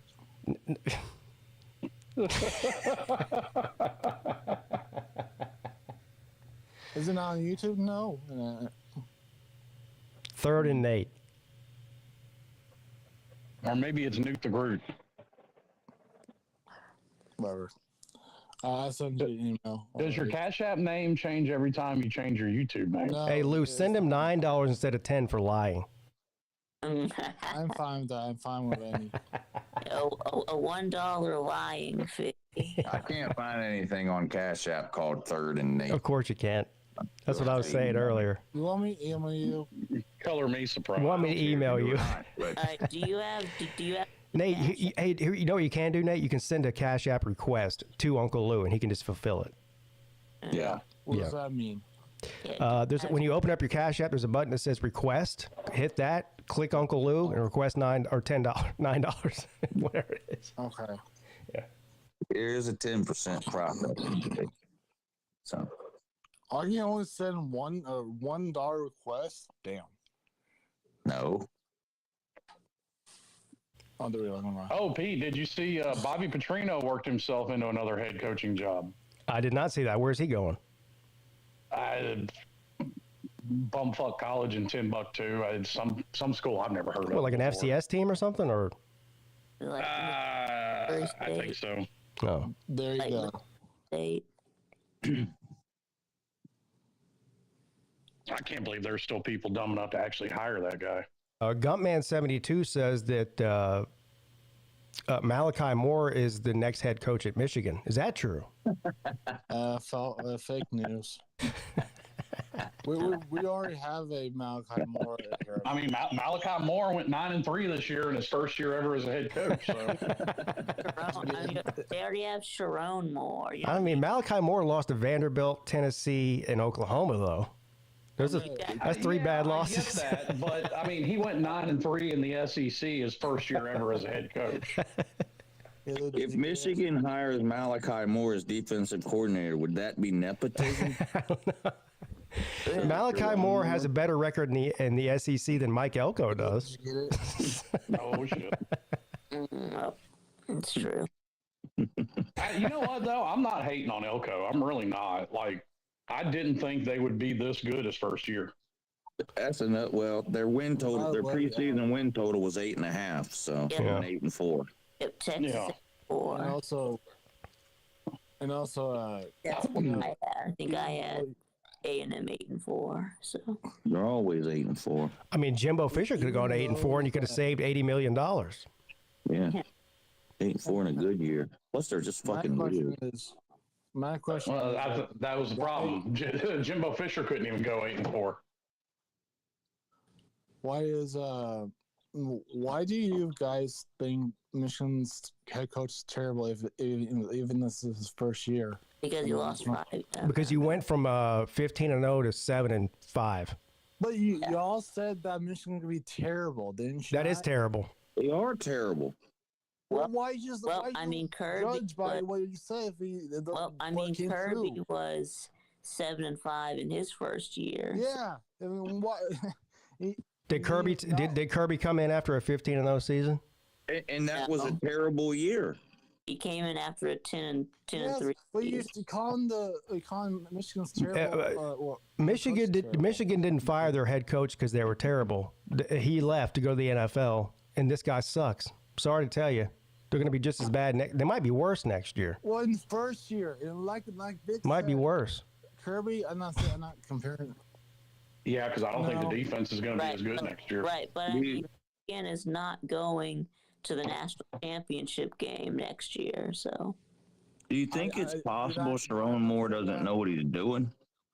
Yeah, It's possible. Yeah, I think he does. Hey, can you believe Sharon Moore is getting paid more than Brent Key? Yep. Sharon Moore and Billy Napier had the same record this year. he's getting paid more than Signetti too. I don't know. Does Signetti get a raise? Okay, yes, it was first year. Whoopity-doo. If I were Michigan, Sharon Moore to Billy Napier of the Big Ten. if I were Michigan, I'd be calling Signetti and telling him we're going to pay you $12 million to come here next year. That's what I would do. Make him say no. Coordinator. Huh? I would actually hire him if for offensive coordinator. Who? Signetti?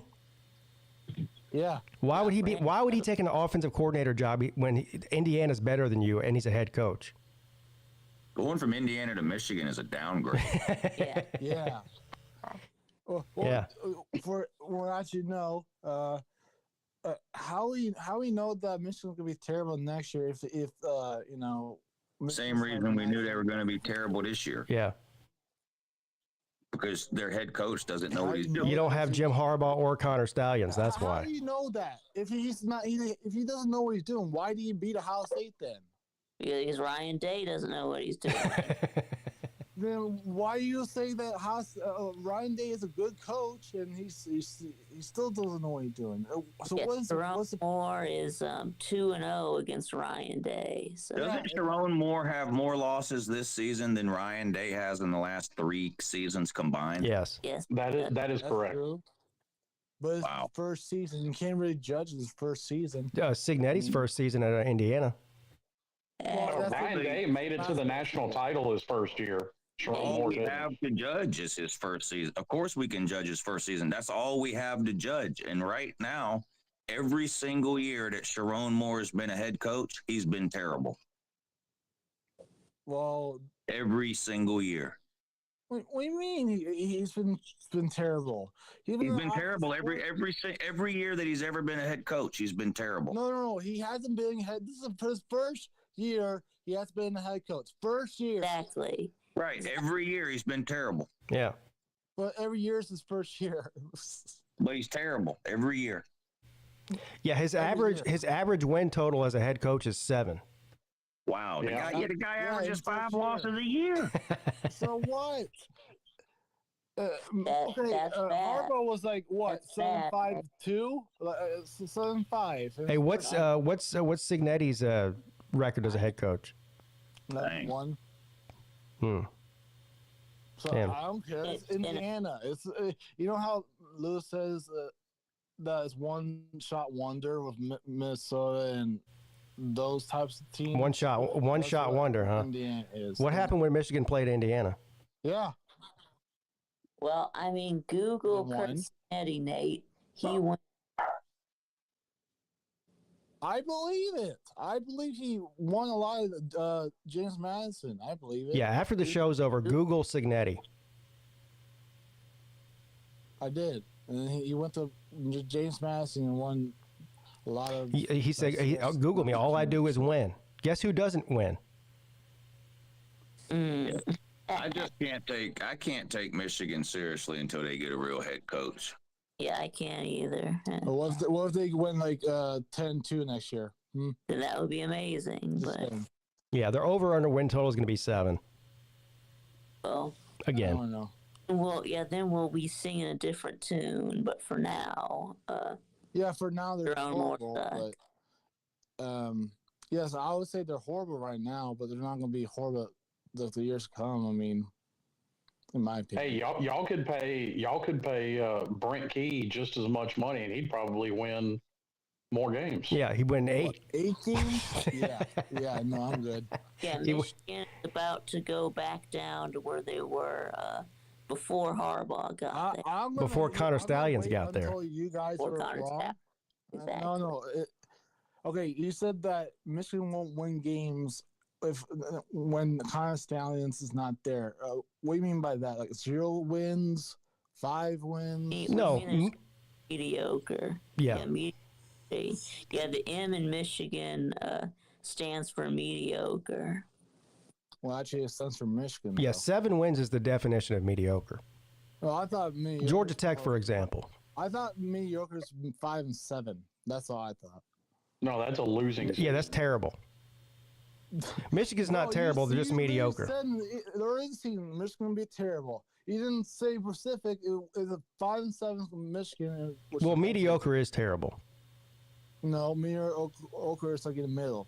That mediocre is average. Yeah. Yeah. Or mid. So. There we go. Yeah, the M can also mean mid. Michigan. Michigan.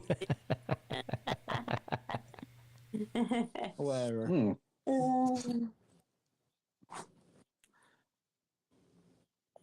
Hey, at least they didn't cheat, though. Hey, you just stole a 4-star cornerback from Clemson, though. You got any idea, Nate, why Oregon and Ohio State are so far ahead of Michigan in recruiting? Because they have a better coach. Oh no. Okay. Well, yeah. Well, I want to say better coach for like Dan Lanning, yes, but I don't know about Ryan Day. If Ryan Day took the job at Michigan next year, y'all might win 8 games. or 9. Nate, in his first year, your coach That's went more. Hang on, Nate, More than more. Over and over again. Nate, in his first year, your coach went 7-5, and Ryan Day's first year, he went to the Natty. Oh, wow. Damn. And the losing, well, he actually won him against Michigan. So, and then lost Michigan over again. So The only reason Michigan beat Ohio State is because of Dave Portnoy. It doesn't really have anything to do with Sharon. Yeah. what the fuck? That's no, that's not no. In the baptism so you're ceremony. So you're saying Connor Stallions and Dave Portnoy should each get a piece of the Natty and not Jim Harbaugh? Y'all suck. Hey, how do you feel about Jim Harbaugh destroying your program and then just walking out on it? Well, He doesn't give a shit about Michigan. Program. He didn't destroy the program. Yeah, he did. You got the Natty, so. Yeah. And destroyed it in the process. He won a Natty and set them back 10 years. It'll be 10 years before Michigan's relevant again. Well, I mean, does that sound like I will say no. I will say 3 years. I'll bet. isn't that a fair trade, though? I mean, Well, to some people, yes. To some people, no. I would rather build a lasting program, the way Mario's recruiting, where you can go on a run over multiple years instead of, what do they call it? A microwave dynasty? Yeah, like Jordan. No, I'm just kidding. The Chargers beat the Falcons yesterday, but it's only because Ladd McConkey had 100-something yards and nothing to do with Harbaugh. Yeah. Oh, Harbaugh's coaching and that's going to do with the. It also has to do with the fact that Atlanta's a joke. Yeah, it also has that to do too. with the fact that Kirk Cousins threw 4 interceptions. No, he's called poop. Dude, Pete, can you believe that a Carolina fan wanted to bet me $25 that Carolina would beat Tampa? Well, it almost happened. Exactly, yeah. Yeah, but it didn't. I know. Well, it had to go to overtime. Yeah, poop. Paid Pete big time. I won about $150 on that game alone. You hit the last bet last night too, didn't you? I hit I won over $200 on the Sunday night football game last night. Yeah, I won my first half bet, but then I pushed on I had under 45, and they scored. I had my best week in the past 2 months. You did better than me. That camper dweller gypsy is going to have to take out a mortgage on his camper to pay us this week. Yeah, we all beat him this week. Between me and Lou alone, we won him $900. Yeah, and Sir UJ and Dula won money too. Yeah. Let me see what Harbaugh. Y'all putting a gypsy in the poorhouse. Y'all would be ashamed. Fuck him. Well, he's just sending me my money back from the last couple of weeks. Jim Harbaugh, first record. Did you at least get it with a little interest? I'll tell you one thing. I am on an absolute heater with the NFL. I as far as if it weren't for college football, I would have been paid the past 6 weeks straight, just based off the NFL alone. Yeah. And I'm not some sort of, I don't know what I'm doing. I'm just getting lucky. That's all there is to it. Are you betting the game tonight? Of course. Come on. Yeah, that was a dumb question. That was a dumb question. Is a pig's pussy pork? Yeah. Never mind. I mean, I don't even know who's playing. What I'm asking is, are you betting the over before the game starts, or are you going to wait and live bet the over? Probably both. Probably both. I don't even know who's playing tonight. I don't know. Browns and Broncos. Oh God. Browns and Broncos. Oh shit! I might not take the over in that one. God Almighty. Unless it's really low. Yeah. Also, since college was almost over, we're probably going to talk about. Well, never mind. The slob will look soon, probably. Yeah. Slob. It'll be coming up here in the next month or so. Well, here in the next week or so, everybody's going to have it paid off. Yeah, the payments are due on. That is true. Oh, I need to go ahead. I keep forgetting about that. Yeah, they're due on the 10th, right? Yeah, I need to go ahead and do that. Shit. Yeah, I'm going to pay mine off today or tomorrow. Oh, the cruise. Yeah. Hey, Lou, Drew, you think he? I just got a Cash App request from Nate. It says you received a Cash App request from Nate, whatever, for $9, and then the Cash App note says, "Sorry for lying." He did $9. I mean, I'm a man of my word. The bet was $10, Nate. You said no. I'm a man of my word. I was just joking when I said that. I was There's a joking. $1 lying fee. I was just joking about the $9, dude. Well, I mean, I was lying, so. Yeah. But anyways, yeah. You're joking, but Nate wasn't. So. Yeah, Oh. Nate doesn't joke when it comes to his honor. I tell you what I'll do, Nate. I'll let you make a free $1 bet on any game you want. Okay. Do a 10-team parlay with $1. I don't do parlays. No. Well, I think one time we did a parlay. We split it. But anyways, yeah. Like from college football, right? Yeah. Okay. So you want Georgia +2? Hey, yes, please. Let me send you the money. Do I send the money or do you? No, don't send it. It's a free bet because I only paid you $9. So now you have a $1 credit with the Bank of Blue. Gotcha. Yeah. I had the Georgia Bowl. Hey, can we expect that LLC to get formed here soon? The Bank of Lou? The Bank of Lou is the only bank that doesn't charge interest. I thought Lou already has an LLC. Oh, that's for Lou too. Yes, Yeah, Lou. Yeah, I'm talking about All his my new business gambling, venture. all my gambling and my banking in that regard is off the books for tax. Vandy Dandy says that somebody hit a 19-team parlay on Saturday. Good Lord. Holy shit. Wow. Wow, they must pick Michigan. I sent you that screenshot, didn't I, Pete? That guy I follow on Twitter or wherever it was. He watches my channel, and he sent me a Twitter message of his DraftKings thing where he hit like a 9-game parlay. Yeah, I saw that. Woo. It wasn't a big bet. It was like, what, $10 or something? Yeah. 10 to win like 1,000 or something. Right. That's crazy. Hey, the next time I go to a casino, hopefully I don't get lost again. Hopefully I don't want to lose my winning ticket for betting a sports game for at the casino. Yeah, that was 5-star dummy shit there. Yeah, I'll admit that was 5-star dummy shit right there. But yeah, I learned my lesson. And I mean, I want to go to the casino really bad, but I mean, I won like $90 bet. I bet Georgia Tech on the money line for the first half. I think it was $15 to win 90 or something like that. yeah. Yeah. Oh, Lou, I may have you a Christmas present. Uh-oh. This is not good. This is No, it's really good. No, I went. You know those they'll in the store like Walmart or whatever, they'll set up those big cardboard displays to put the product on. Yeah. They had one right by the door. I asked them if I can have it when Christmas is over. It's one of those big cardboard displays for Christmas tree cakes. That would be good to have a place to store all my Christmas tree cakes during when Christmas is over. Yeah. Yeah, what do you do with the rest of the year, though? Go in the garage, I guess. Yeah. Or the attic. He can get the Herschel jersey off the floor and put it on the Christmas tree cake stand. Yeah. Here. Yeah. I got an interesting story that to tell. I gotta go. I gotta go. All right. If it's interesting story time, I gotta get out of here.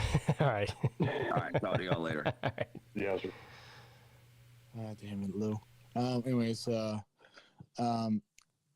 before the story starts, I would like to say that if the official date with my, I would say, girlfriend, is official, going ice rink or whatever. You finally taken my advice.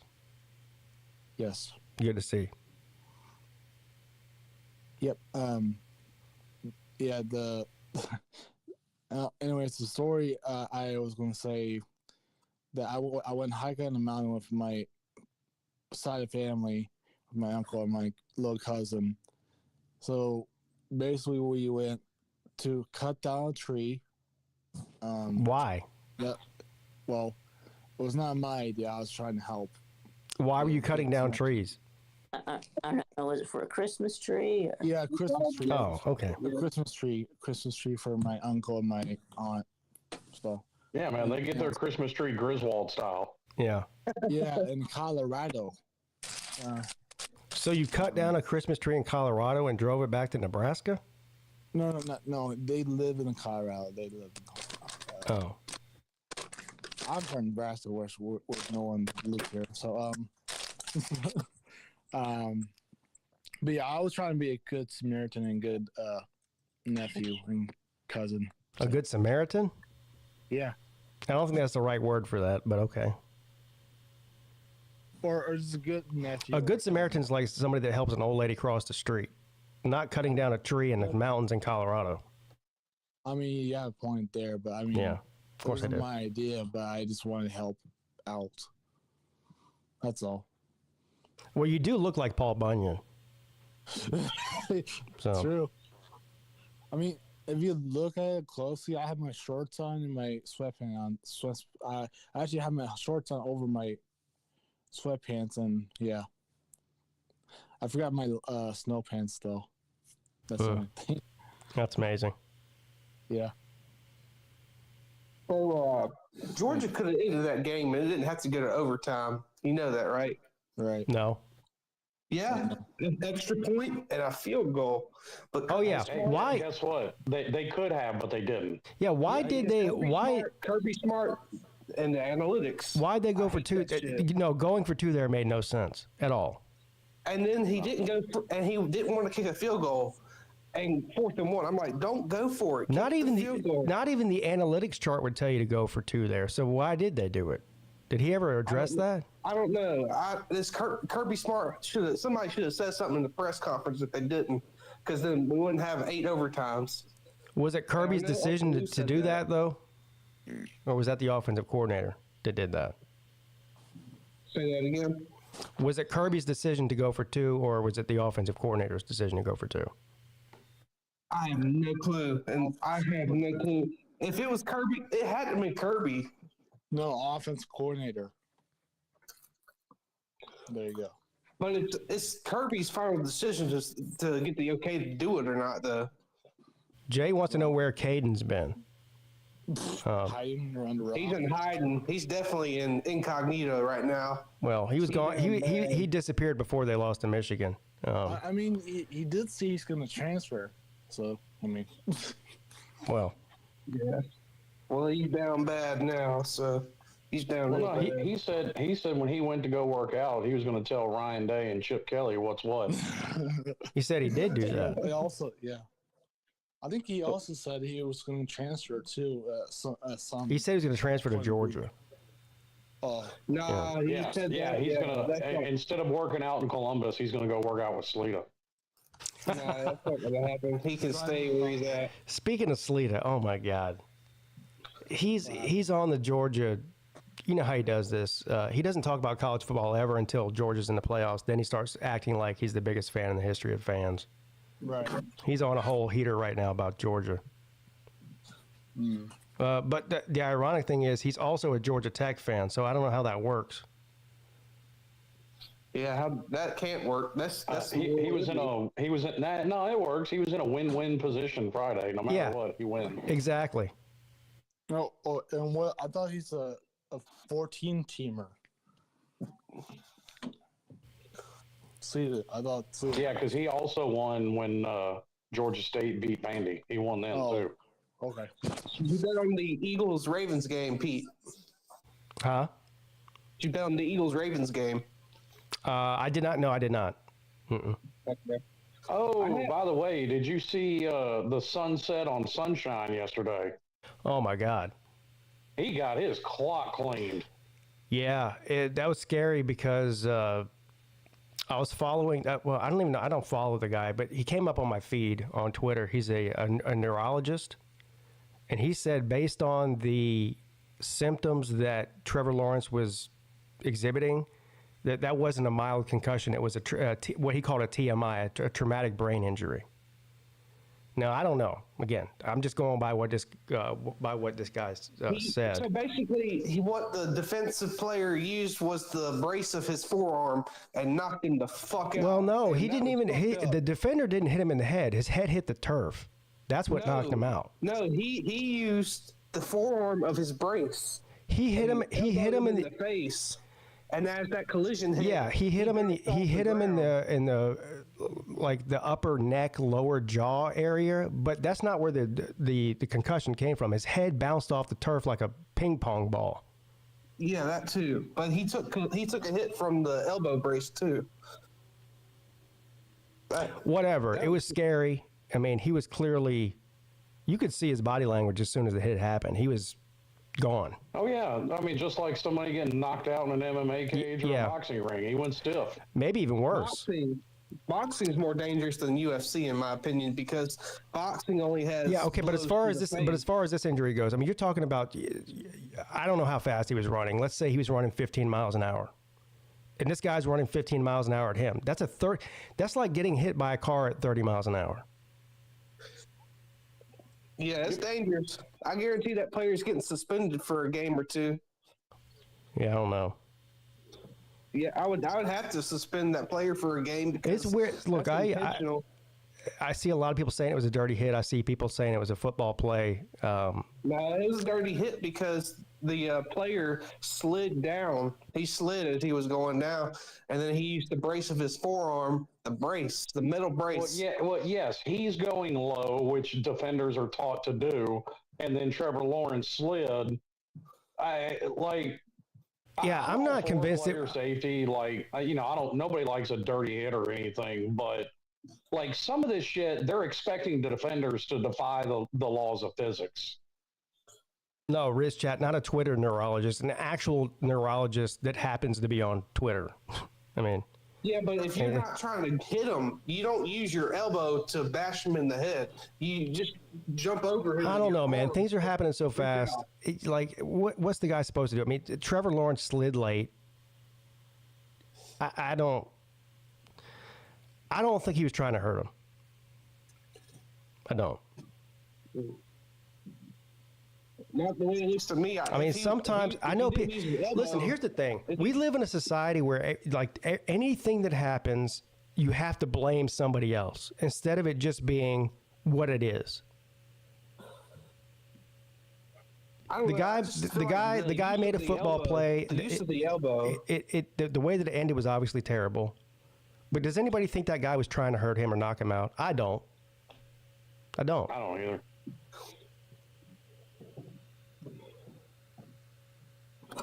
Yeah. Oh. But somebody's got to be punished because every action has to have a punishment for it. So he'll probably get suspended or something. I don't know anything about the guy, and so but I watched the play, and I don't think it was intentional. That's all I'm saying. Yeah.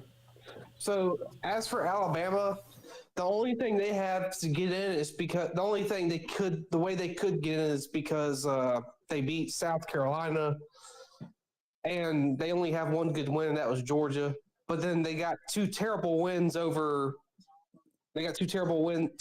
losses in Vanderbilt and Oklahoma. And don't worry, Alabama and South Carolina aren't getting in. Miami is. No, listen. Miami wouldn't get in over Alabama. Yes, they would. A 3-loss Alabama would get left out over Miami. Absolutely. I disagree. Look how that happened last year, and let's see how it happened. Are we in last year or are we in this year? Y'all be the Florida State. Are we in last year or this year? Anything can happen. Hey Slim, do you want to make a friendly bet on that? Okay, that's fine with me. All right. The precedent that has been set by committees in the past is that your win-loss record is the most important thing. Okay, so that's what Slim's saying. Remember. So what's the bet though? Because whether or not Miami gets in depends on what happens in the conference championship game. So are are we saying? What are we saying? Yeah. So do y'all remember? I mean, we can just say Miami in or out. You're saying Miami out. I'm saying Miami in. All right, so that makes it easy then. All right, so what's the bet then? Yeah. Well, I mean, what's the payout? We don't have to do money. We can do another bottle. Winner's choice, $100 limit. All right, let's do it. Let's do a bottle of that Little Wayne rum. Okay, that'll work. All right, there you go. Bet made, everybody. This is official. It's on the Midday Show, so it's official. Miami. Slim is saying that Miami is in the playoffs. Pete is saying that they won't make the playoffs, and we are betting a bottle of rum. There you go. It's official now. And we'll have our answer in the next 2 weeks. We will.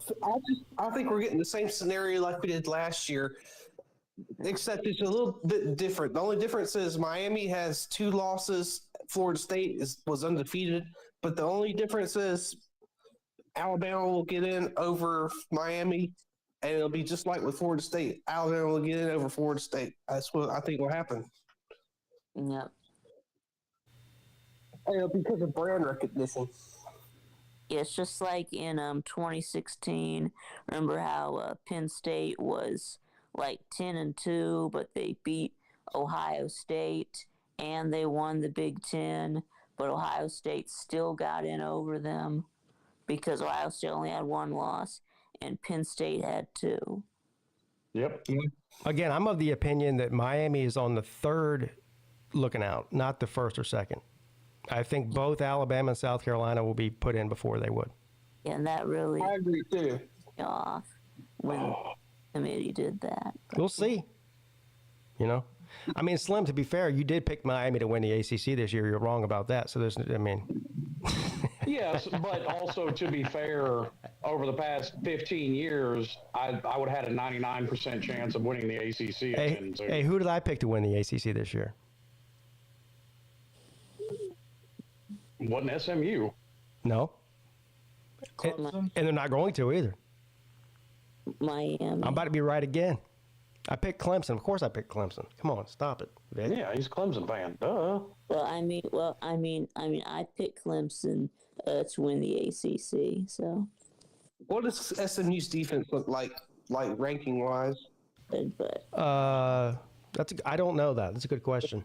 According to people on the internet, it doesn't matter because ranking-wise, Miami has a top 25 defense, but they're terrible. I'm talking about SMU. About like Miami's, yeah. I'll tell you right now. Just give me a second. Pull it up right now. Mm-hmm. And then of course Ohio State ended up getting shut out by Clemson in the playoffs. Let's see here.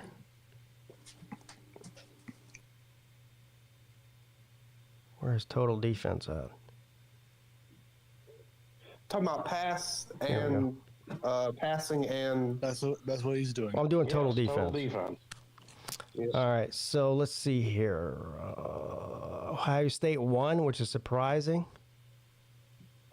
Let's go down. Continue to go down. their red zone defense. Miami is 24 in total defense. Booyah! Told you. SMU 28. Mm-hmm. So in the top 30. How far do we have to go down to beat Clemson here? Clemson's not even in the top 50. Yeah, so they're about like Miami. Okay. Yeah. There you go. South Carolina at 16. Tulane at 12. Boy, Tulane shit the bed.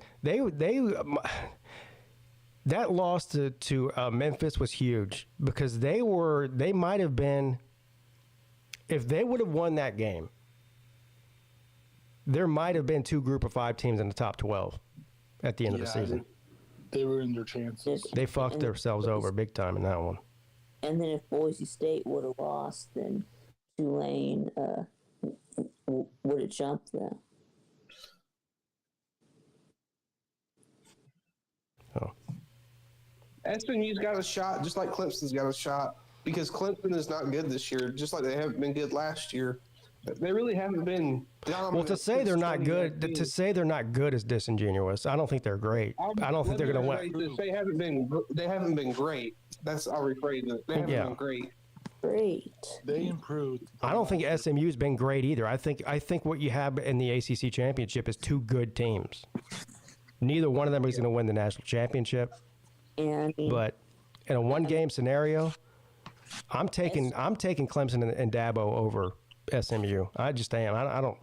But I don't trust Dabo's decision making. You see these decision makings he's been doing? I mean, Well, yeah. like trying to throw it and then not kick the field goal. I mean, these decisions, man. A lot of these decisions he's made, and even I just don't understand it. Like, he just makes decisions as of late that don't make sense. Well, I don't blame him for going for it on 3rd and 2 inside the 10-yard line on the first drive of the game. I don't. At home. 3rd and 2, and what yard line? I'm sorry, 4th and 2. And what was the yard line? They were on like the 9-yard line or something. I would have kicked the field goal and then put it into overtime. Yeah, well, it's hindsight's 2020. I don't blame him for that at all. That's not why they lost the game either. Yeah. I would have made South Carolina work for it. I wouldn't have like let them take the victory like that. That's called bad decision making by Dabo. Well, hindsight's 2020. Again, if they would have got the first down and the touchdown, then we wouldn't be talking about it. But I mean, if you can't get 2 yards,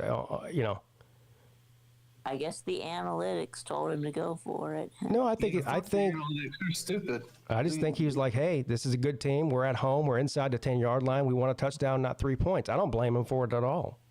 The analytics, or is it the Dabo-lytics? It wasn't like it was in the fourth quarter. It was in the first quarter. It was the first drive of the game. The Dabo-lytics, yeah. It's terrible. A computer model tells you something else, but when your gut tells you to do one thing and a computer model tells you to do another, it's stupid. Yeah. Yeah, just stick with your instincts, play conservative football, kick the field goal, and then make them go into overtime. Make them work for it, and then maybe you get the ball first. Well, they shit the bed several times. Clemson had 2 or 3 chances in the fourth quarter to end that game completely and failed every time. That's totally on Clemson. And, I mean, I think that's why Mario went for the field goal in that game, because he didn't go for the field goals against Georgia Tech. You left 9 points on the field that could have won you that game. And I think that's why he took the points in that Syracuse game when he did. Yeah, but Mario Cristobal his decision was he could have went for it, because how much time was on the clock when they kicked the field goal? 4.5 minutes, give or take. I would have went for it, because the time of possession when the other team had the ball. Yeah, Syracuse, I would have definitely went for it, because they probably would have ran the clock out, and probably did. Yeah, Miami should have went for it. That would have been a decision to go for it. all right, I got it. I'm not mad about it either way. I mean, like I said, you saw it in another game this year where it would have behooved you to take the points. So, like I said, I can see both sides of it in our game. I'm not really mad about it either way.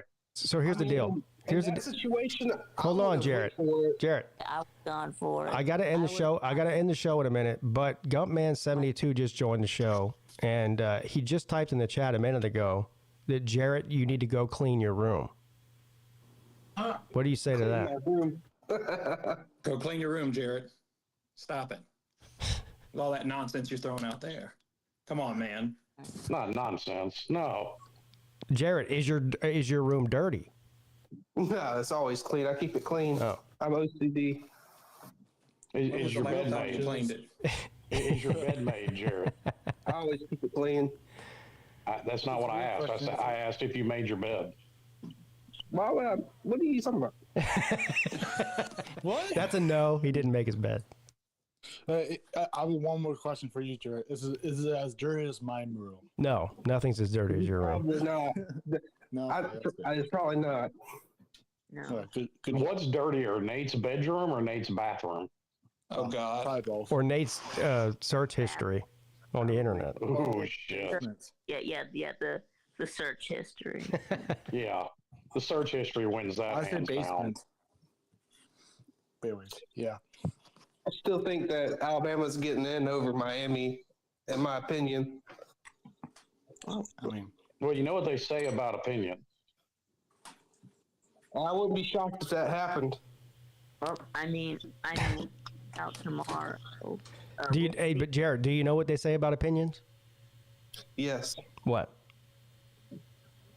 Some are more right than others. No, Yep. they're like assholes. Everyone's got one, and most of them stink. Yeah, there you go. But I washed mine this morning, so mine doesn't stink. Well, I mean, we're going to find out tomorrow. We'll see where the committee puts Miami and Alabama. Well, I actually think the telltale is going to be not tomorrow, but what is it? Next Sunday, they put out the final rankings. Yes, you're right. That's right. I mean, if Clemson wins, Bama and Miami aren't getting in anyway. Well, if well, I don't know. If Clemson wins, Bama still might get in, but probably SMU would get in. I mean, if they have Miami ahead of Bama, that means If you're a Miami fan like Slim and you think there's an outside chance you get in the playoffs, you need Clemson to lose bad. You're an SMU fan this week. I'm not sure. I mean, I'll have to sit down and look at it. I really haven't thought about that aspect of it affecting it, but you may be right. Yeah. That shuts the door on Miami and Bama. You either need Clemson. Here's the thing with that, man. Like, we talk about where people are going to be ranked. I mean, Clemson might not be in the top 20 tomorrow. They still got a chance. It won't matter. It won't matter as far as the playoff. If they win, they're in because there won't be two group of 5 teams ranked ahead of them. I think Georgia loses. The only one. The argument is about Army. Where's Army going to be ranked? If Army beats Tulane, would they? No. That's a big if, but no. Tulane. The problem is Tulane's not going to be ranked in this ranking, so that'll be an unranked win. If Clemson beats SMU, Clemson will have a top 10 win. Exactly. Yeah. Getting in if they beat you. How do you feel if Georgia loses third loss in the SEC title game, but a close 1 point deficit, 2 point deficit? They're getting in no matter what. I don't. Yeah. Well, see, people assume they're in no matter what. I'm not sure that's so carved in stone as people think. Here's my thing. They're not going to drop from 3 or 4 out of the top. They won't drop 10 spots if they lose to Texas. So they're going to get in. But I think it varies on the loss. If they get blown out, you mean? If it's a blowout to Texas, I think they get knocked out. If they get blown out by Texas, maybe. We're not going to get blown out. Yeah, they're not. Yeah, the chances of that happening are very low. We're not going to blow out Texas at Texas. If they get blown out at a neutral field, I mean, they'll still stay in. They're not getting out. I wouldn't think so, but if there's one thing the committee is consistent about, it's about being inconsistent. Yeah, well, that's true. Yeah, I think Georgia's in no matter what. Yeah. I would tend to agree. I don't know, man. I know it took years off my life this past Friday. I mean, it would take like a 40-10 win by Texas to knock Georgia out of the playoffs, and I don't see that happening. No, that's not happening. So, anyway, I guess I go clean my room then. Yeah, go clean your room, and I have to go too. So go clean your bathroom too, and your search history. Yeah, all of that. You be nice to that girl, Nate. Nate's a gentleman. I mean, he's a terrible football analyst, but he's a gentleman. Well, that's good. Yeah. All right. Thank you, Gumpman72. Sorry. No problem. You came on late when I was ending the show. So. All right. Talk to you later, buddy. Jarrett, thank you for coming on, buddy. Later. VicTube. Yep. Any last words from you? Yeah, Ohio State sucks and Miami sucks. Damn. Ooh. We have the same record, so that means Georgia sucks. He has no answer for that, I don't think. He has no answer. Interesting. He's still thinking about it, I think. I may have broke VicTube. But somebody reboot him. All right, Vic, if you don't have anything else left to say, I'll talk to you later, buddy. Thank you. All right, Slim, man. Good talking to you again. Yes, when are we going to see Volusia back on here? I'm going to put in a call later today to the American Embassy in China. I'm a little bit. Should I start? Should I be offended now? I don't know. Maybe. I mean, not if he's locked up in some concentration camp or gulag. Yeah, somewhere. that's true. I mean, big old "I told you so" would be in order, but outside of that, Is he punishing me for Trump winning? maybe that's it. Maybe he's, people said like so many families didn't get together this year because of the election. Maybe he's divorcing the Midday show. Is he divorcing the Midday show because Trump won the election? I thought maybe. Volusia, if you're listening, come back. Yeah, I thought you a better person than that. Yeah. Not much, but at least a little better. I don't know. We'll see. The next Midday show, the title will be "Where is Volusia?" Maybe I can lure him in that way. Oh, trying to bait him out. Yeah, I have to bait him out. Yeah, we'll see. Yeah. All right. All right. Thanks, Lynn. We'll talk to you later, buddy. Yes, sir. All right. That's going to do it for me as well, everybody. Tune in tonight at 10 p.m. for the Lunch Money Show with me and your boy, Uncle Lou. We'll tell you how to take the gypsy to the woodshed like we did this last week. All right, everyone. Have a great rest of your Monday.